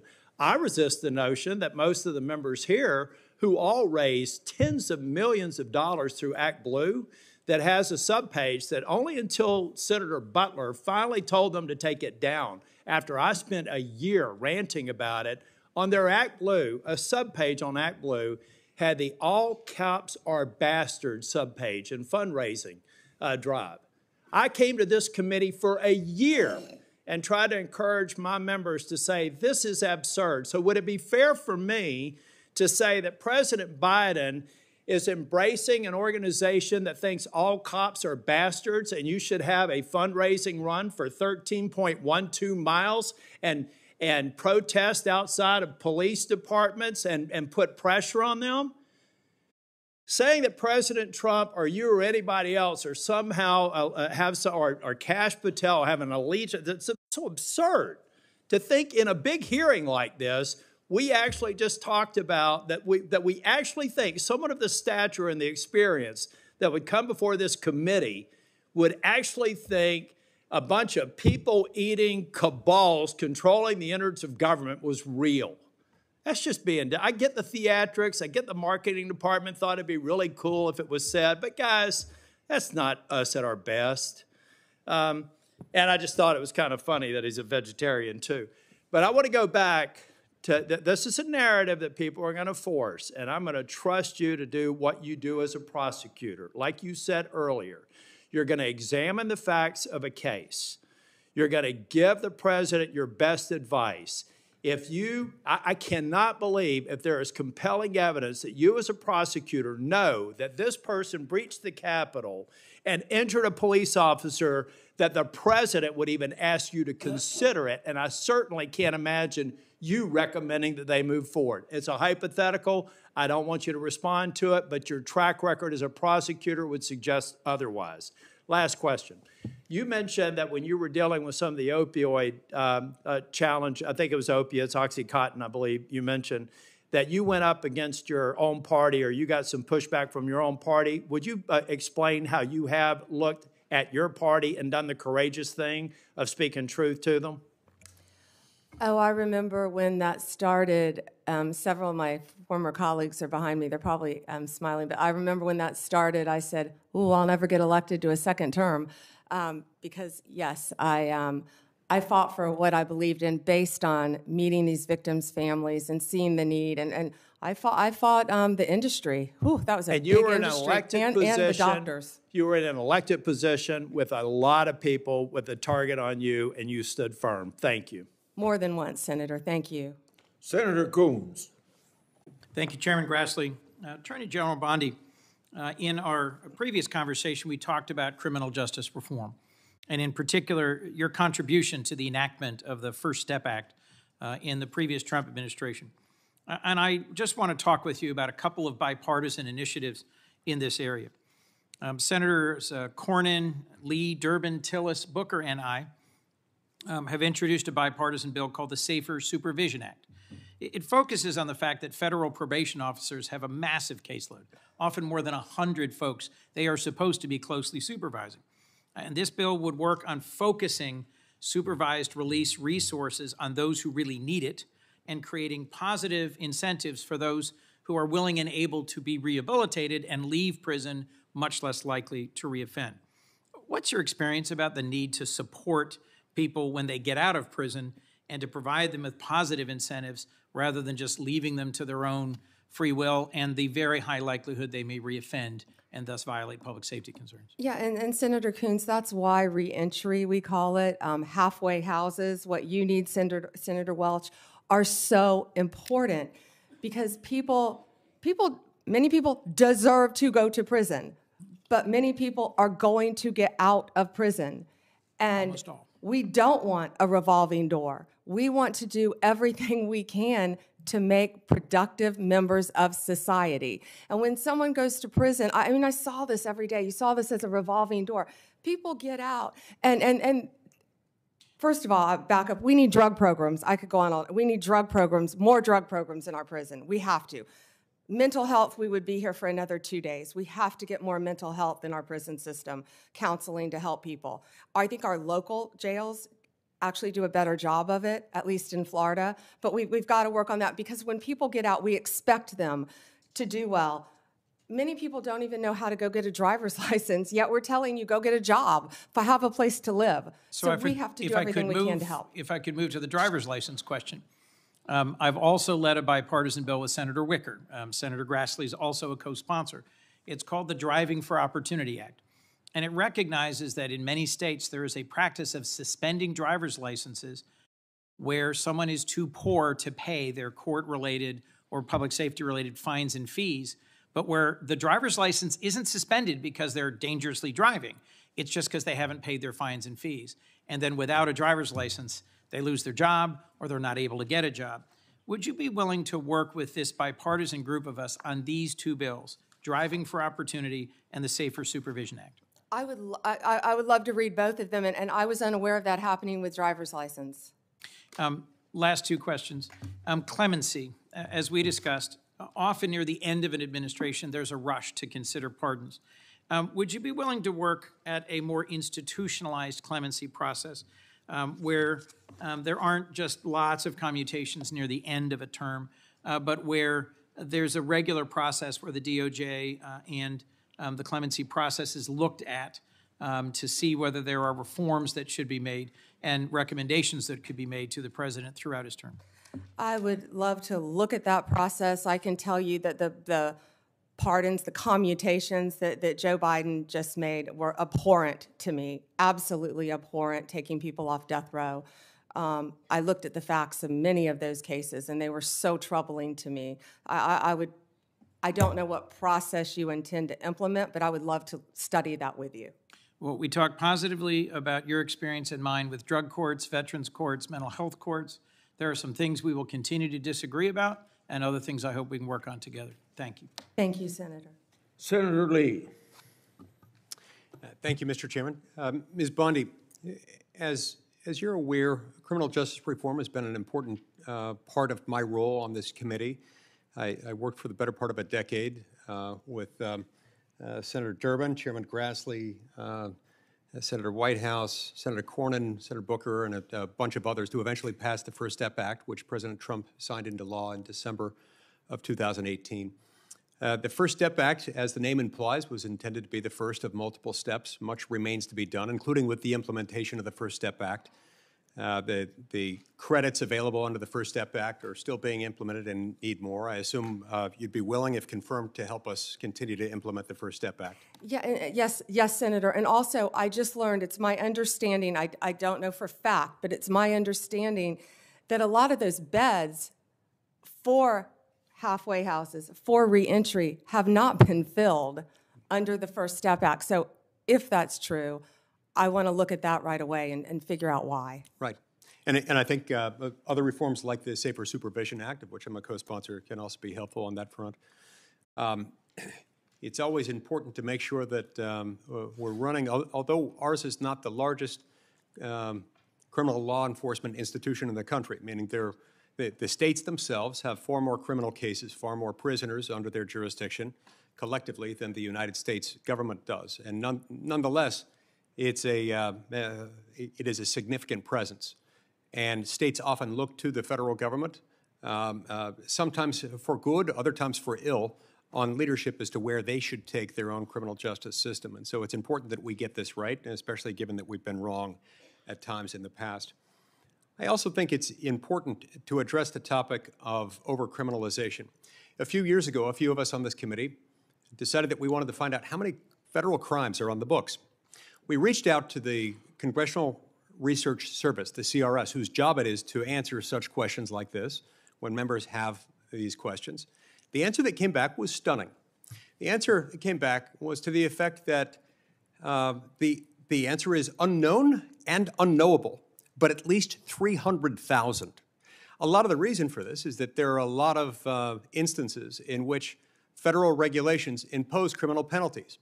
Impose criminal penalties often without Congress independently enacting anything, just using some sort of delegated lawmaking authority from Congress, which ought not be okay, but incorporating elements of a criminal offense into a criminal regulation, which we add to the Code of Federal Regulations at a clip of around 100,000 pages a year, give or take, depending on which parts of the Federal Register that you add to the CFR at the end of each year.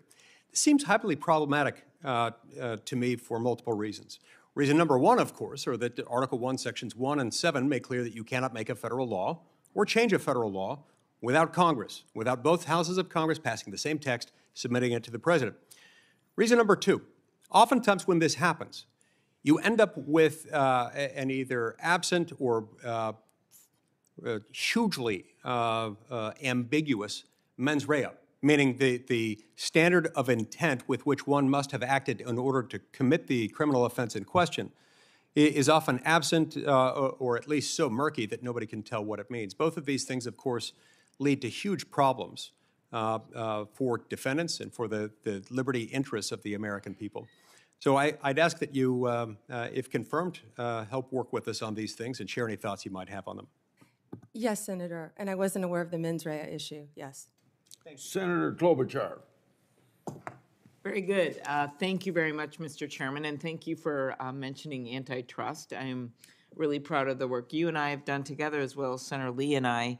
And I know we discussed with you, Ms. Bondi, the work on allowing state AGs, a bill that Senator Lee led, and I was the Democratic lead on letting state AGs keep the antitrust cases involving tech in their states. And Senator Grassley and I successfully passed our bill to finally update the merger fees, which have allowed larger mergers have to pay in more, smaller mergers less, and that has led, along with other reasons, to beef up the antitrust division of antitrust during the last few years. And I want to make sure that you are committed to continuing a strong antitrust division with adequate personnel.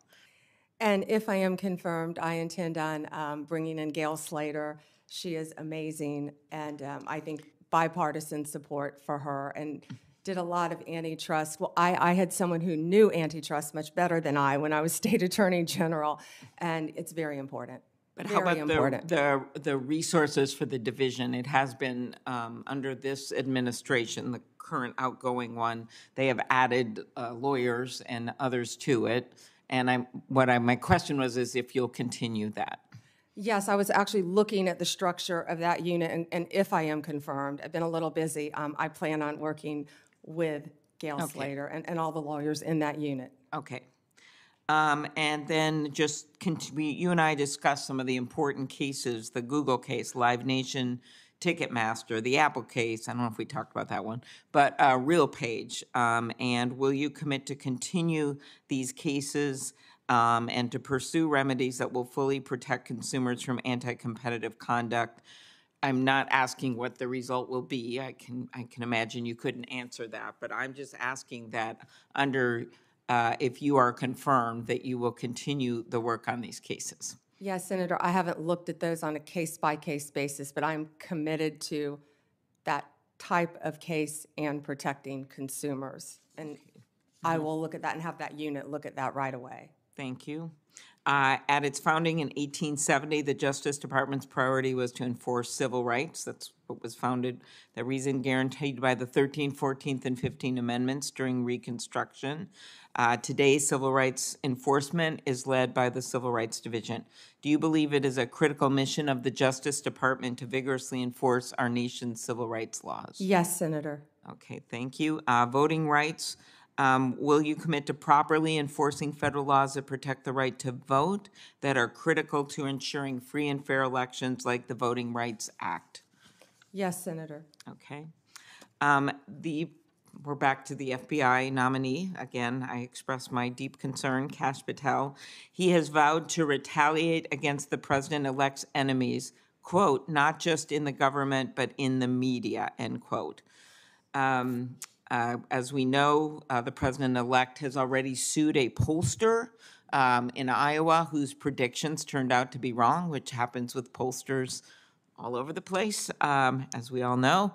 But a free press is essential to our democracy. Reporters must be able to do their job without fear of being investigated or prosecuted.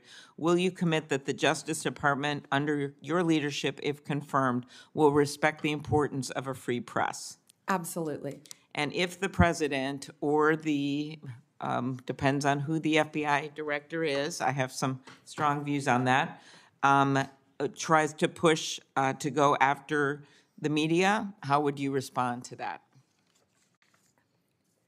I have not, clearly he's made some statements, but I haven't talked to Mr. Patel about those statements. But going after the media just because they're the media is wrong, of course. All right, thank you. Senator Kennedy. Thank you, Mr. Chairman. General, I admire your spunk. Coming from you, Senator, that is a huge compliment. You know, I learned the hard way up here. You may know it already, but up here, if you turn the other cheek, You just get it in the neck. Oh. You're friends with President Trump, are you? Yes, Senator, and I spoke to him this morning. You're not enemies. No, Senator, I don't think I'd be sitting here if I was an enemy. He'd be crazy to have me sitting here if I was an enemy. So you're friends. Yes, Senator. I find otherworldly this suggestion by some of my colleagues that somehow disqualifies you. Have you ever seen a president of the United States appoint his enemies to his cabinet? Exactly, Senator. I think many presidents, including President Obama, were friends with his attorney general throughout the years. Okay.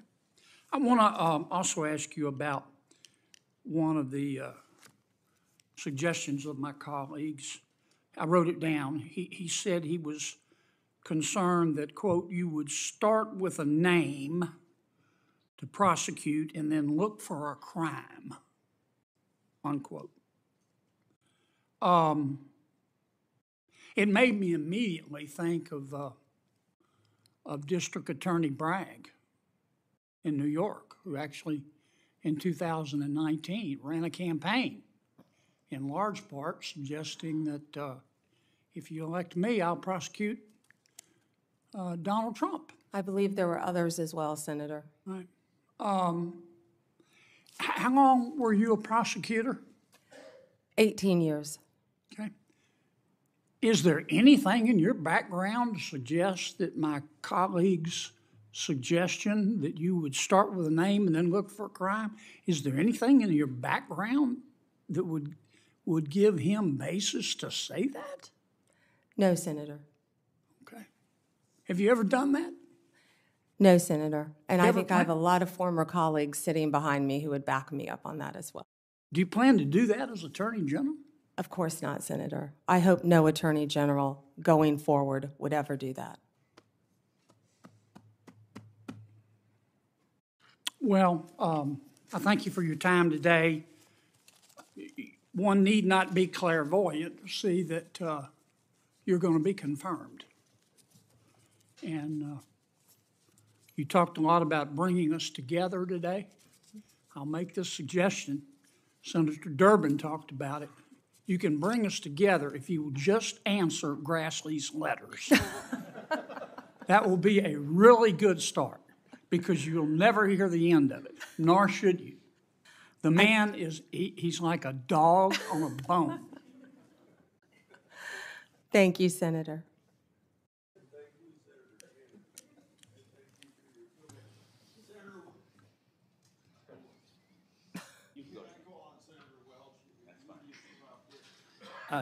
Thank you very much.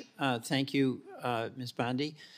Three things. One, I do have some concern that whoever is the Attorney General, you or anyone, is going to be presumably, will be under a significant amount of pressure at some point from the President. Attorney General Barr was, Attorney General Sessions was.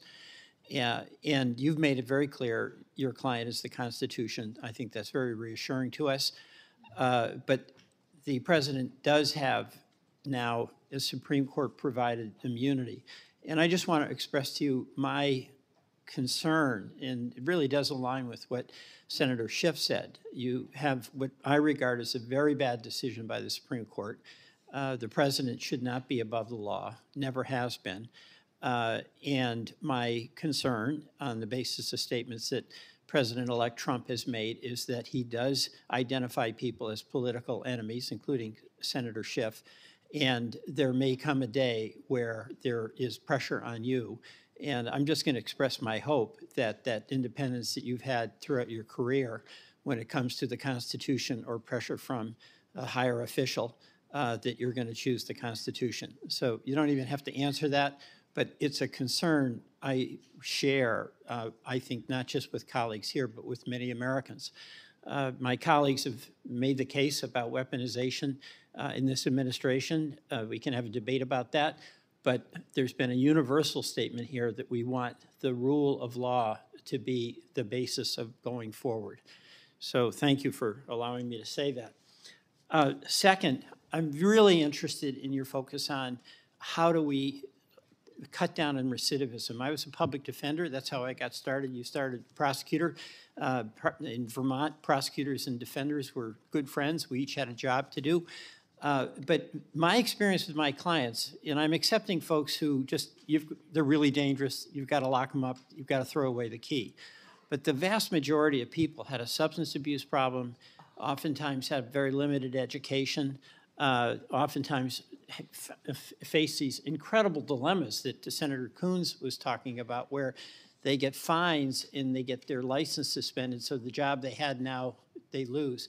So can you just elaborate a bit on what you want to do to inject some energy into dealing with cutting down on recidivism? Well, first, we can address it at the Bureau of Prison level, of course, what we talked about. Those are for the people who will be locked up in prison serving sentences, to make sure they get the resources that they need upon release. 98% of the people in the Bureau of Prisons will be released. I believe it's a mess right now, a mess. And when you look at an organizational chart of the office, assuming I may get confirmed, I was looking at all the slots, and my eyes went down to the bottom to Bureau of Prisons because of my career experience as a prosecutor and caring about what happens there for the very reasons you said. We need more drug courts, and you were talking about drug addicts as well. Mm-hmm. It's more than that, and we both know that. It's also people who are dual diagnosed, meaning right. You have a drug addiction but also mental health issues, and that's well, Senator, I can't wrap my head around yet. Right. I'd like to work with you on that. And then the third thing is that I mentioned this earlier, the consumer issues, the False Claims Act efforts that you can bring, the challenge to ripoffs in the civil sphere, where companies are doing things that are just crushing our consumers and charging ripoff in overcharging. That is very, very important, and I hope that there'll be as much emphasis on protecting consumers as there will be on protecting public safety, which obviously is a high priority for you and for the department. Yes, Senator. Okay, thank you. Thank you. I yield back. Thank you, Mr. Chairman. I think you're doing incredible today. I'm not surprised. Mom, how are you doing? Good?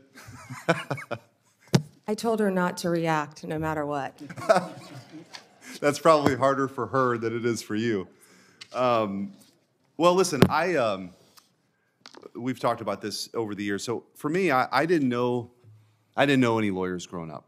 I'm trying to think when I actually met a lawyer in my life. I grew up in a really blue-collar neighborhood, but I was attracted to the law because I felt like it gave guardrails for people to pursue their dreams, right? That you would be on equal footing. And I think that your fights for the little guy, I referenced this in the opening statements, are admirable. And, you got some questions earlier about, are you willing to stand up against corporate interests, or are you willing to fight back? I mean, I think you've demonstrated that, right? I think we did it together when we were attorneys general as well. Yeah, your client is the people, and it's your job to fight for them. Because in these jobs, especially even a local prosecutor, I think is even more appropriate scenario. There's only one local prosecutor. There's only one prosecutor in that county. So it's interesting when we have these discussions about some of these prosecutors across the country. And Senator Hawley and I know there's been a couple in Missouri, and they're all around. When they decide not to charge violent criminals, there's nobody else who can do that. There's nobody else that can do that. One of the things that when I was Attorney General we were able to do when President Trump was in office, sadly the Biden administration dropped this effort, was we had assistant AGs deputized as assistant U.S. attorneys to help fight violent crime, to add capacity. And when, there was a surge to take on some of the most violent criminals on the streets, we were there to help.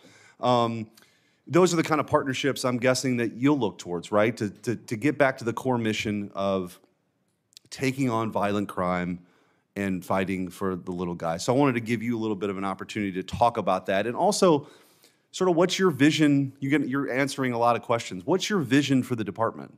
I mean, How do you see your role? How do you want to go do that? I think you're incredibly qualified to do it, but just in your own words, what are the things that you're going to focus on?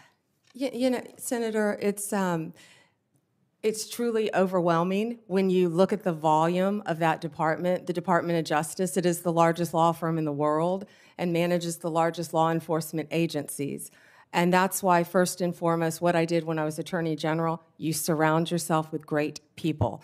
And that includes Gail Slater, that includes my Chief of Staff, if I am confirmed, my deputy, and so on and so on, and work from there, but look at each and every department. And I don't know if one department is more important than the other, but I will work very hard every day. And as Senator Welsh had said, it's not only fighting crime. I think that's just first and foremost on Americans' minds right now. But that's why there is an entire huge civil division that falls under the Department of Justice to protect consumers, to do the antitrust cases, to do all the Medicare cases, to do all of the other cases. So it's multifaceted. But first and foremost, of course, to keep America safe and restore integrity to that department. I don't think I can stress enough that 72% of Americans have lost faith in the Department of Justice. Yeah, and I think that the belief that the American people need to have, again, is that people are going to be treated the same. As you said earlier, there's only one tier. There's not two tiers of justice. And I think that's, when you really dig down to some of the comments you've heard and questions, on, at least on this side, that's the big concern. I don't want it tilted in anybody's direction. You just want it to be fair. And you want certainly the top law enforcement official in the country to view it that way. I think you do. And I think your history, your qualifications, your demeanor, your character warrant a bipartisan vote. I hope you get it. I really do. You deserve it. Thank you, Senator. Senator Blumenthal. Thanks, Mr. Chairman. Again, thank you, Ms. Bondi, for answering our question. I want to come back to TikTok. And we ran out of time when I was asking you before about the importance of the law that was passed overwhelmingly bipartisan majority here in the United States Congress. As you know, last year, a Chinese hacking group, it was called Salt Typhoon, broke into several American phone companies, reportedly used that access to spy on the White House, the FBI, other sensitive government targets. The threat of Chinese communist espionage goes beyond just watching. It also involved potentially shutting down our grids, other critical infrastructure targets. I assume you agree with me that Chinese cyber warfare, espionage, malign influence is an existential threat to America.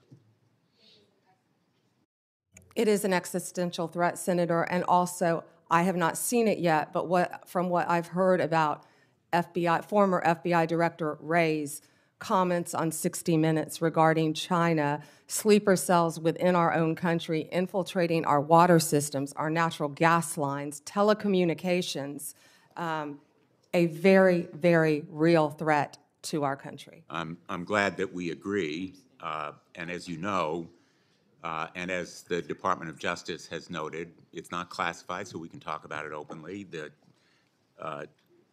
ByteDance is beholden to the demands of the Chinese government. It is controlled by the Chinese government, and it in turn controls TikTok. Do you agree that ByteDance's control, ownership, exploitation of TikTok is a threat to American national security? Senator, this is pending litigation within the Department of Justice. Okay, let me put it a different way. It's not pending litigation within the Department of Justice. It's in the courts. In the courts. And the Department of Justice is currently defending the constitutionality of American law. Will you continue to defend the law passed by the Congress defending America's national security? Senator, I cannot. It would be irresponsible for me to talk about anything, and it is pending litigation. You know, we can talk semantics I was Attorney all day General, long. and very I'm not often, trying to hedge on anything, Senator. I just can't comment on anything. With the idea that you won't tell me that the Department of Justice will continue to defend against constitutional attacks the law of the United States. When I was Attorney General of the state of Connecticut, I would say I have an obligation to defend the law of Connecticut against any attacks. You have an obligation, or you did as Attorney General of Florida, to go to court when those laws were attacked. You have an obligation as United States Attorney General to do what this Attorney General is doing, whether you agree with it or not, and frankly, whatever the president thinks about that law, you have an obligation to defend it. This is an easy question for you. Will you defend laws of the United States of America against constitutional attacks? I'm asking you in general. In general, yes. And with respect to the law that would require divestiture of TikTok, which is a law passed by this body and supported by, I think, a majority of members on both sides of the aisle, why can't you tell us that you will defend it? Senator, I'm not hedging. This is all pending litigation, and I can't talk about pending litigation if confirmed as Attorney General. I have to tell you, with all due respect, that answer is unacceptable to me. Thank you. Thank you. Before I go to Senator Britt, I'd like to enter a letter into the record from former Department of Justice employees who support Ms. Bondi's nomination. This bipartisan group of attorneys includes several former AGs, assistant attorneys general, U.S. attorneys, right to share both strong and enthusiastic support, unquote, for Ms. Bondi and attest to their, quote, integrity, her integrity and devotion to the rule of law, end of quote. Without objection, I would enter these into the record. Hearing none, so ordered. Senator Britt. Thank you, Mr. Chairman. Several of my colleagues on the other side of the aisle have insinuated that your friendship with Donald Trump is a problem. My colleagues on my side of the aisle have leaned into this, kind of exposing the hypocrisy, given what we have seen before from previous administrations. And I would just like to read something to you from 1961. Washington, January 13th. The Senate Judiciary Committee approved without objection today President-elect John F. Kennedy's selection of his brother, Robert, as Attorney General. The vote came after a 2-hour hearing. Would you like a 2-hour hearing, by the way? Can we redo this? Yeah, that's right. The vote came after a 2-hour hearing devoted in large part to the praise of Mr. Kennedy. Forecasts that there would be several critical questionings, especially from Republicans, proved incorrect. All 14 committee members present voted to approve the nomination when it was formally made. The New York Times. As it said, blood is thicker than water, meaning family bonds are stronger than any other relationship. I just think that that needs to be before the American people once again, and I appreciate you continuing to reiterate that you will serve the people of this great country and that you will follow the law. Thank you, Senator. I'd like to move to something that has become another theme of this hearing, and that is Senator Grassley's letters. So I myself sent a letter to our current Attorney General and unfortunately received the very same treatment. So in front of this committee, Merrick Garland, Attorney General Garland, had made a testimony that we found evidence to possibly contradict what he had said. On March 23rd, he came in front of the Appropriations Committee, where I was a member, and I presented him with evidence that the DOJ had actively discouraged the enforcement of 18 United States Code Section 1507 at the homes of Supreme Court justices in the wake of the leak of the Dobbs decision.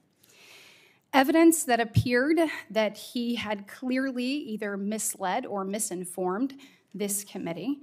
Evidence that showed that the department was putting politics above duty. Section 1507, as you well know, makes it illegal to picket or parade near a judge's residence with the intent of influencing them in the discharge of their duty.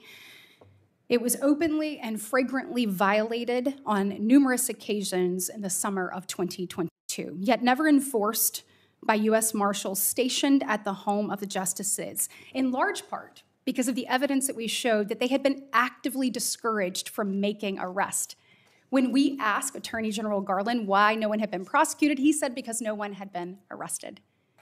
Really going back to the fact that the U.S. Marshals in these slides were actively discouraged from making them. On May 3rd, 2023, I led a group of senators, many on this committee, sending a letter to the Attorney General asking him for a response to 19 questions by the end of May.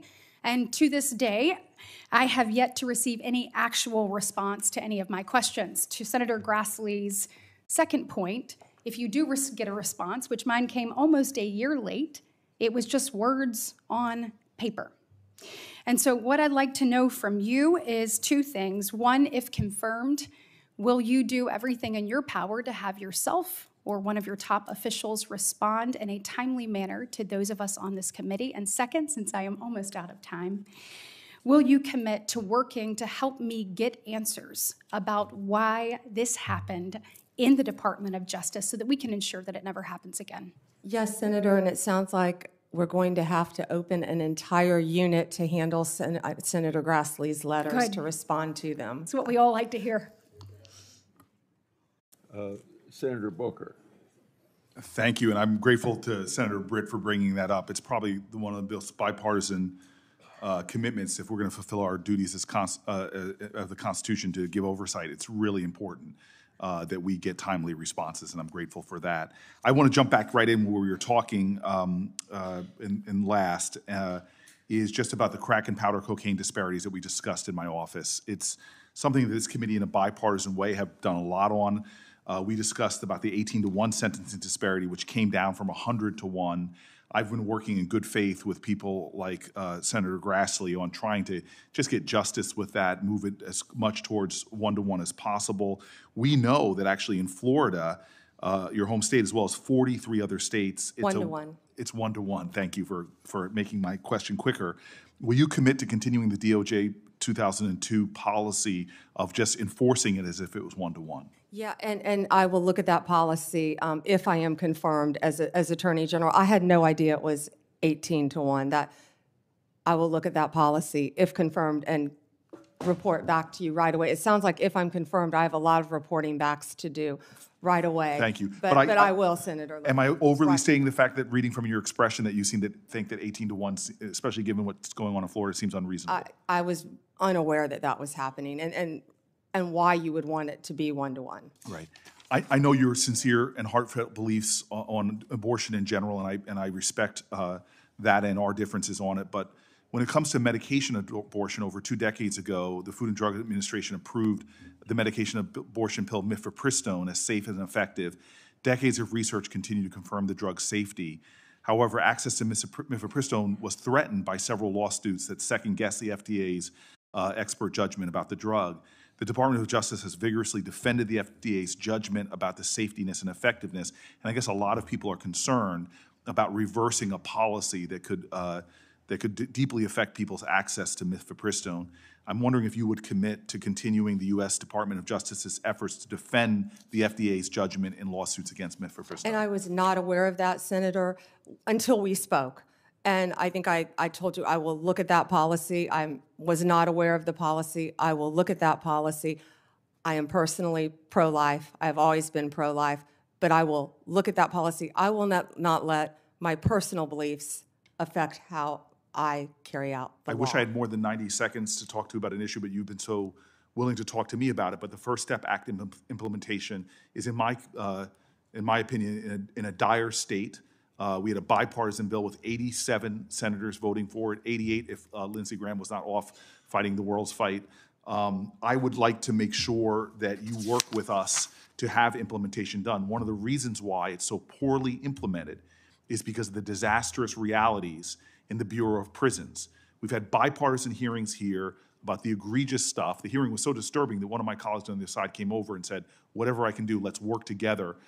It is understaffed, and therefore a lot of the people that are supposed to be implementing the programs that would help for people to earn time credit to get out, the education programs that are proven to reduce recidivism, can't be done because the Bureau of Prisons is a disaster in terms of staffing and funding. People leave their federal correctional officers' jobs to go to state because they can make significantly more money. Is this a Morale cause is horrible. Yes, morale is horrible. Do you feel a sense of urgency like I do to focus on the Bureau of Prisons, to deal with the staffing issues and help for the full implementation of the First Step Act? Yes, Senator, and yes, and I spoke about that, I think, when you were in another committee hearing, but yes, I will, of course. Thank you for the latitude, Mr. Chairman. For a question for both the nominee and you, Senator Booker.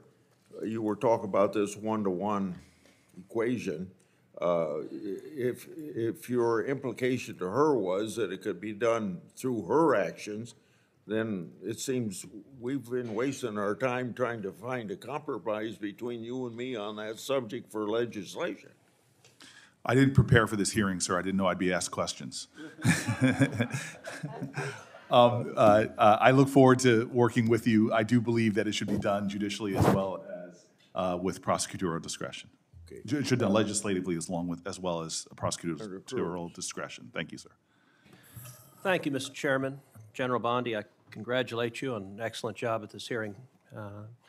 And I want to go back to the topic you and I discussed before, which is the politicization of the Department of Justice. I want to focus on a different aspect of it. We talked about the Department of Justice under Joe Biden and Kamala Harris being used to target the president's political enemies. We talked about it being used to protect the political friends and allies of the White House. But there's another aspect of politicization and lawlessness, and that is refusing to follow the law, utterly defying federal statutory law. And I think there's no area where this has been more egregious than as it concerns our immigration laws. We have had 4 years of a wide open southern border. My state, Texas, has borne a disproportionate burden as a consequence of that, as 12 million illegal aliens have flooded into this country. And what the Biden administration has done, no other president in the history of America has done. The Biden administration has simply ignored the law, and when illegal aliens are apprehended, they release them. Federal law says they shall be detained, says they shall be deported. And frankly, our constitutional system is not meant to deal with a president who defies the law. Article 2 says the president shall take care that the laws be faithfully executed. This administration utterly defied the law. I have said somewhat tongue-in-cheek, Joe Biden did something I previously thought was impossible. He made me miss Barack Obama. Because Barack Obama, for all my disagreements with him, when it came to illegal immigration, he by and large followed the law. Barack Obama deported millions of people. The left got mad at him and called him the deporter-in-chief. No administration has ever done what this administration has done, which has said, we are going to facilitate the invasion of this country. We're going to release 12 million people, and we are going to see Americans murdered, women raped, children abused and murdered. We're going to see drugs flood into this country, fentanyl flood into this country. And so I want to ask you several things on this. First of all, in your experience, what are the consequences of open borders, and who pays the price when illegal immigrants, and in particular violent criminal illegal immigrants, are released into the country? American citizens, Senator, and I think I know they're paying the price every single day. We're seeing it, we're watching it. We've talked about Laken Riley, of course, multiple times, but there are multiple victims, violent crime in all of our states. And as we say now, every state is a border state. I was at the border, not in your state, but in Yuma, Arizona, several months ago, and I saw firsthand, the Border Patrol agents and Customs showed us IDs and driver's license, Venezuela, from all of these countries, IDs just thrown on the ground, and people were allowed to walk freely into our country. Senator, I never knew the definition of a disposable child. I never heard that term in my entire career until I was there. A disposable child, the agents kept recognizing a little boy coming over and over. You're familiar with it, I'm sure. Same little boy. And let me ask, just because and he had been trafficked. Let me ask, because my time has expired and the issue you're raising is so incredibly important. One statistic that every American should know is the number 300,000. There are over 300,000 children that this administration has lost. Little girls and little boys who came here unaccompanied were in this administration's custody. They handed them over to adults, many of them not blood relatives, and they don't know where they are. I've never seen a single Democrat in this committee ask one question about the 300,000 children. I want to ask you a commitment. Will you, as Attorney General, investigate and make every effort to find those children, and if they are subject to abuse, get them out of those abusive situations that the federal government has put them into? Yes, Senator. Thank you. Senator Padilla. Thank you, Mr. Chairman, and I'll just follow up Senator Cruz's final comment with suggesting that we include targeting those children who are victims of unscrupulous employers as well. And happy to follow up with articles and reports as you prepare for this position. Senator, I'm sorry, employers? Yes. Okay, I didn't understand that. Yeah, many employers across the country who are employing and exploiting dangerous conditions. Yes. These children that we're talking about. Ms. Bondi, we have even less time in this round than the first round. Oh, darn. And I don't have some yes or no questions, but a couple of important issues I do want to make sure to cover for the record. When you were a Florida Attorney General, you defended restrictive abortion laws, including mandatory waiting periods and parental consent requirements. If confirmed as Attorney General, would you advocate for similar restrictions at the federal level? I will follow the law of the United States of America. Okay, well, I'm asking this question because there's a difference between federal law and Florida law. There's a difference between the law and your personal views. So how and according would you to Dobbs, those are left to the states. How would you ensure that your personal views don't influence your decisions as Attorney General in cases involving reproductive health? Oh, my personal, no, my personal feelings would not influence, Senator. Okay. Next, questions on the topic of gun violence, which continues to be a challenge and a problem in many parts of the country. As you know, the Department of Justice plays a key role in enforcing federal gun laws and working to prevent gun violence. In the wake of the Parkland shooting in 2018, you expressed support for certain gun control measures in Florida, including raising the minimum age for firearm purchases and implementing red flag laws, which I agree with, I support, and they're proven to make a difference and to save lives. How would you use the position of Attorney General to advance these common sense gun safety policies on a national level? First, Senator, let me say I am pro-Second Amendment. I have always been pro-Second Amendment. I will follow the laws of my state of Florida and our country, of course, regarding any gun laws. I worked that shooting, meaning I was there when 17 family members were notified. I was there that their children were murdered. Also, Pulse nightclub. I also went to Nevada to help with the MGM shooting. The Attorney General at the time asked me to come out there. I believe over 60 people were murdered there. I am an advocate for the Second Amendment, but I will enforce the laws of the land. Okay, well, I appreciate that. I would certainly hope so. But any specific ideas that you have on advancing the common sense gun safety proposals that you support as you were Attorney General? I gave you two examples: raising the minimum age for firearm purchases or implementing red flag laws. There's, I think, a growing national consensus on universal background checks. I would be glad to meet with you and review any legislation that you have, Senator. Okay. All right, I only have a few seconds left, but thank you for your testimony. I know we asked some tough questions in this hearing. That's what the confirmation hearing process is supposed to be about. I know how to count and I know how to read tea leaves. It seems to me you're a very, very, very, very likely to be confirmed, and certainly look forward to working with you in your office on the issues that I've raised today and more. And I certainly look forward to seeing you demonstrate the independence and respect for the rule of law that you have suggested to the committee today. Thank you. Thank you, Senator, and my prayers are with you in California again on the horrific fires and what you're doing. Thank you very much. Combat them. And thank you, Mr. Chairman, and I know you're so pleased that we're about to the end of the day. And we thank you so much for your time and your dedication and your desire to serve. And there are several things that we work together on here in this committee, and we will need your help. Online privacy, we have never addressed. Senator Blumenthal and I have worked on that. The Kids Online Safety Act, which we are looking forward to finishing here this under President Trump's leadership so that we can protect children in the virtual space. And another portion of the work that I put a good bit of time into is combating human trafficking. And I know you have such a background in that, and we are so appreciative that you bring that background to the AG's position, because this is an issue that has languished. Now, Senator Cruz mentioned the 300,000 children that are not accounted for nearly 2 years ago.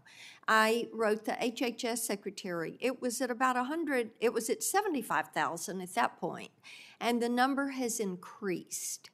And there are steps that could be taken that this administration, the Biden administration, has tossed to the side. We have legislation to address those. But General Bondi, this is something that you can begin to do on day one. This administration has stopped doing fingerprints. They have stopped doing DNA testing. And because of that, we know that about 40% of the kids that come to that border are being trafficked. And there is a way to put an end to this.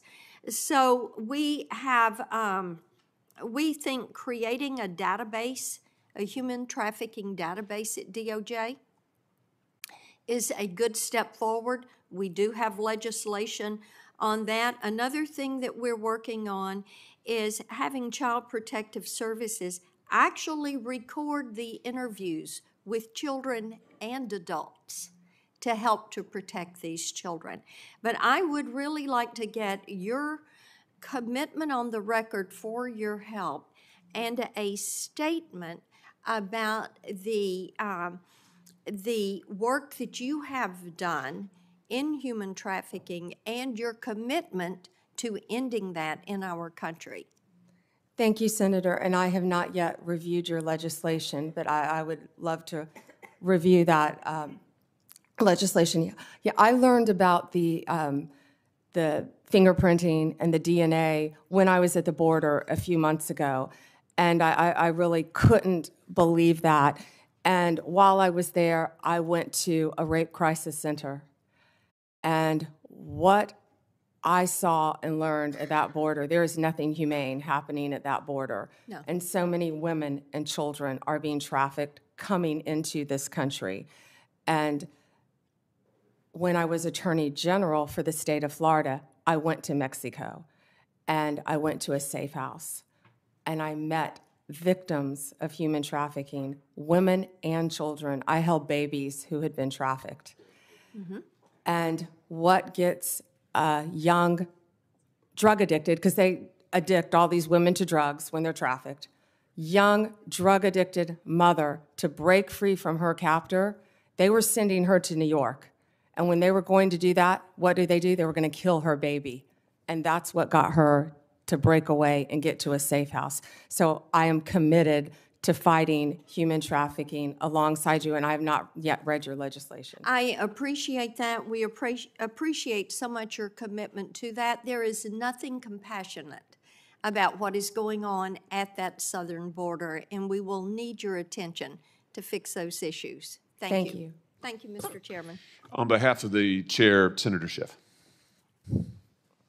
Thank you, Mr. Chair. It's been suggested, Ms. Bondi, by a number of my colleagues that the concern Democrats have is that you are friends with the president. That's not our concern.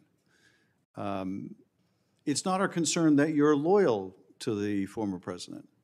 The president has a right to choose people who he believes will be loyal to him. Our concern comes when that loyalty to the president conflicts with your duty, conflicts with the Constitution, conflicts with your oath. And our questions have been designed to try to ascertain what you will do when that inevitable conflict arises. And you may say that you believe that conflict will never come, but every day, week, month, and year of the first Trump administration demonstrated that conflict will come. Jeff Sessions may not have believed it would come to him, it came to him. Bill Barr may not have believed it would come to him, it came to him. It came to everyone. It will come to you. And what you do in that moment will define your attorney generalship, your public service. Everything you've done up to that moment will be judged by what you do in that moment. I would encourage you to talk to Secretary Mattis, someone who had broad respect and has broad respect of Americans on both sides of the aisle, who felt it incumbent on him to leave his post because he could not in good conscience continue to do as he was asked. I would encourage you to talk to Chris Wray, who perhaps, as well as anyone, walked that difficult line, avoiding unnecessary and gratuitous fights with the former president, but at the same time defending his workforce, defending the democracy and our institutions. I would talk to those who have been where you're about to be, because you will surely be faced with that difficult challenge if you are confirmed. Let me turn to some California particular concerns. I'm grateful for your acknowledgement of the trauma we've been through with the fires. That is not over. We will need your help in going after those who are committing arson or who are looting or the inevitable fraudsters who will take advantage of the situation to try to defraud taxpayers. Price gouging. As well as price gouging. Indeed, on the subject of price gouging, and we talked quite a bit about the 2020 election, the 2024 election was about the high cost of living. I hope you will demonstrate a willingness to go after anyone who's engaged in price gouging. I think the oil companies are engaged in price gouging. The price at the pump in California is through the roof. Are you willing to take on even powerful interests like the oil industry if you determine that they are gouging consumers? I handled the BP oil spill, Senator, when I was Attorney General for the state of Florida. Right now, as an immediate concern, I would be concerned about helping you in California with all the criminal acts that I'm sure are happening throughout your state, with the looting, with and this is just from me watching it on the news. You've been there on the ground, but crime is rampant in California, and it's only going to get worse based on these fires and what happened. And price gouging is when people come in and they try to raise the price of goods, water, essential commodities, when people have lost their homes. And not everyone lives in a big home. Most people don't. And people have lost everything that they have had. And I am committed to working with everyone in California constantly to help the people in the aftermath of these fires and do everything that I can. We will need your help on that. We will need your help on attacking the scourge of fentanyl. We can't solve this problem as a local government or state government or a federal government alone. We need to work together on that.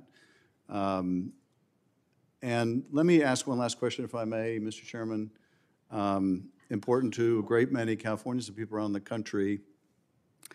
And that is, will you respect their marriage? Will you respect marriage equality? Will you defend marriage equality? I will respect the law, absolutely. Thank you, Mr. Chairman. Thank you, Senator. I'm sitting here in the chairman's seat, General Bondi. It's a great feeling of power. Do you have documents you want me to review? maybe some things I'd like you to sign. Let me just ask you here, and I think I may be your last interlocutor for the day, so congratulations. You've just done fantastic. Thank you for answering all of our questions. Let me just ask you about another of the abuses that this past administration perpetrated and that is still in place. And I'm referring to the October 2021 memo from Attorney General Garland targeting parents at school board meetings. Do you remember this? Yes, Senator. What happened was, as I'm sure you recall, we now know the Biden administration, the White House, the Secretary of Education solicited a letter from the National School Board Association. They ginned it up. It was fake from beginning to end. They ginned it up, calling for law enforcement scrutiny against parents, tax-paying parents who are going to school board meetings, inquiring what their children were being taught, inquiring about face masks, critical race theory, and Attorney General Garland, you talk about bowing to political pressure.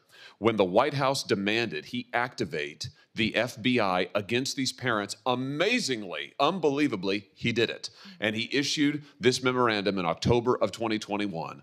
All of this time later, that memorandum has still never been formally rescinded. Even after the National School Board Association withdrew their letter, admitted they had been wrong to call parents potential domestic terrorists who were merely raising questions about what their children were being taught, Garland never apologized for it. He never did anything about it. It is still in effect. Here's my question for you. As Attorney General, if and when you are confirmed, will you finally rescind that memorandum and do right on behalf of all of these parents who have been wrongly, unjustly targeted by the FBI and DOJ? Senator, I have not yet read the memo. If I am confirmed, I will read the memo and I will do the right thing, just like I told senators on both sides of the aisle regarding their issues. Good. I look forward to you doing that, and I would hope this is something you could do on the first day after you're confirmed, to send a message to parents and law-abiding citizens everywhere. This shouldn't be a partisan issue. I bet the parents who went to these meetings, they're Republicans, they're Democrats, they have no partisanship, but they want to know that their First Amendment rights will be protected. And you rescinding that memo formally after, frankly, the current Attorney General lied to us about it for years would send a tremendous message. Let me just ask you about the one other thing, and this is something near and dear to me. We talked about this when you came to my office. The Department of Justice administers a fund called the Radiation Exposure Compensation Fund. This is a fund that helps pay for the health care bills of Americans who have been exposed to nuclear radiation by the government through no fault of their own. In the West and other parts of the country, the Department of Justice has administered that program for years. Senator Orrin Hatch actually wrote the initial bill. It has been in existence since 1990. It's been supported by senators from both parties. It's extremely important to my state because the state of Missouri, we have a lot of nuclear radiation that has occurred, that's still in our groundwater, still in our soil, not cleaned up yet. My question for you is, since you'll be in charge of administering it, will you administer that program fairly and equitably? Will you defend it? Will you make sure that radiation victims who are under the statute entitled to compensation from their government get what they deserve? Senator, I was speaking about that with someone yesterday because I did not know, again, there's going to be a lot, if I am confirmed, that I don't know. That's why it's so important to keep an open dialogue with every senator from every state. And yes, I am committed to looking at that. And I did not realize you had that horrific problem in your state. Thank you very much. Thank you for answering our questions. And with that, Mr. Chairman, I yield back my time. Before I close down this meeting, I would enter into a record from a bipartisan group of attorneys who have served as Attorney General in their respective states.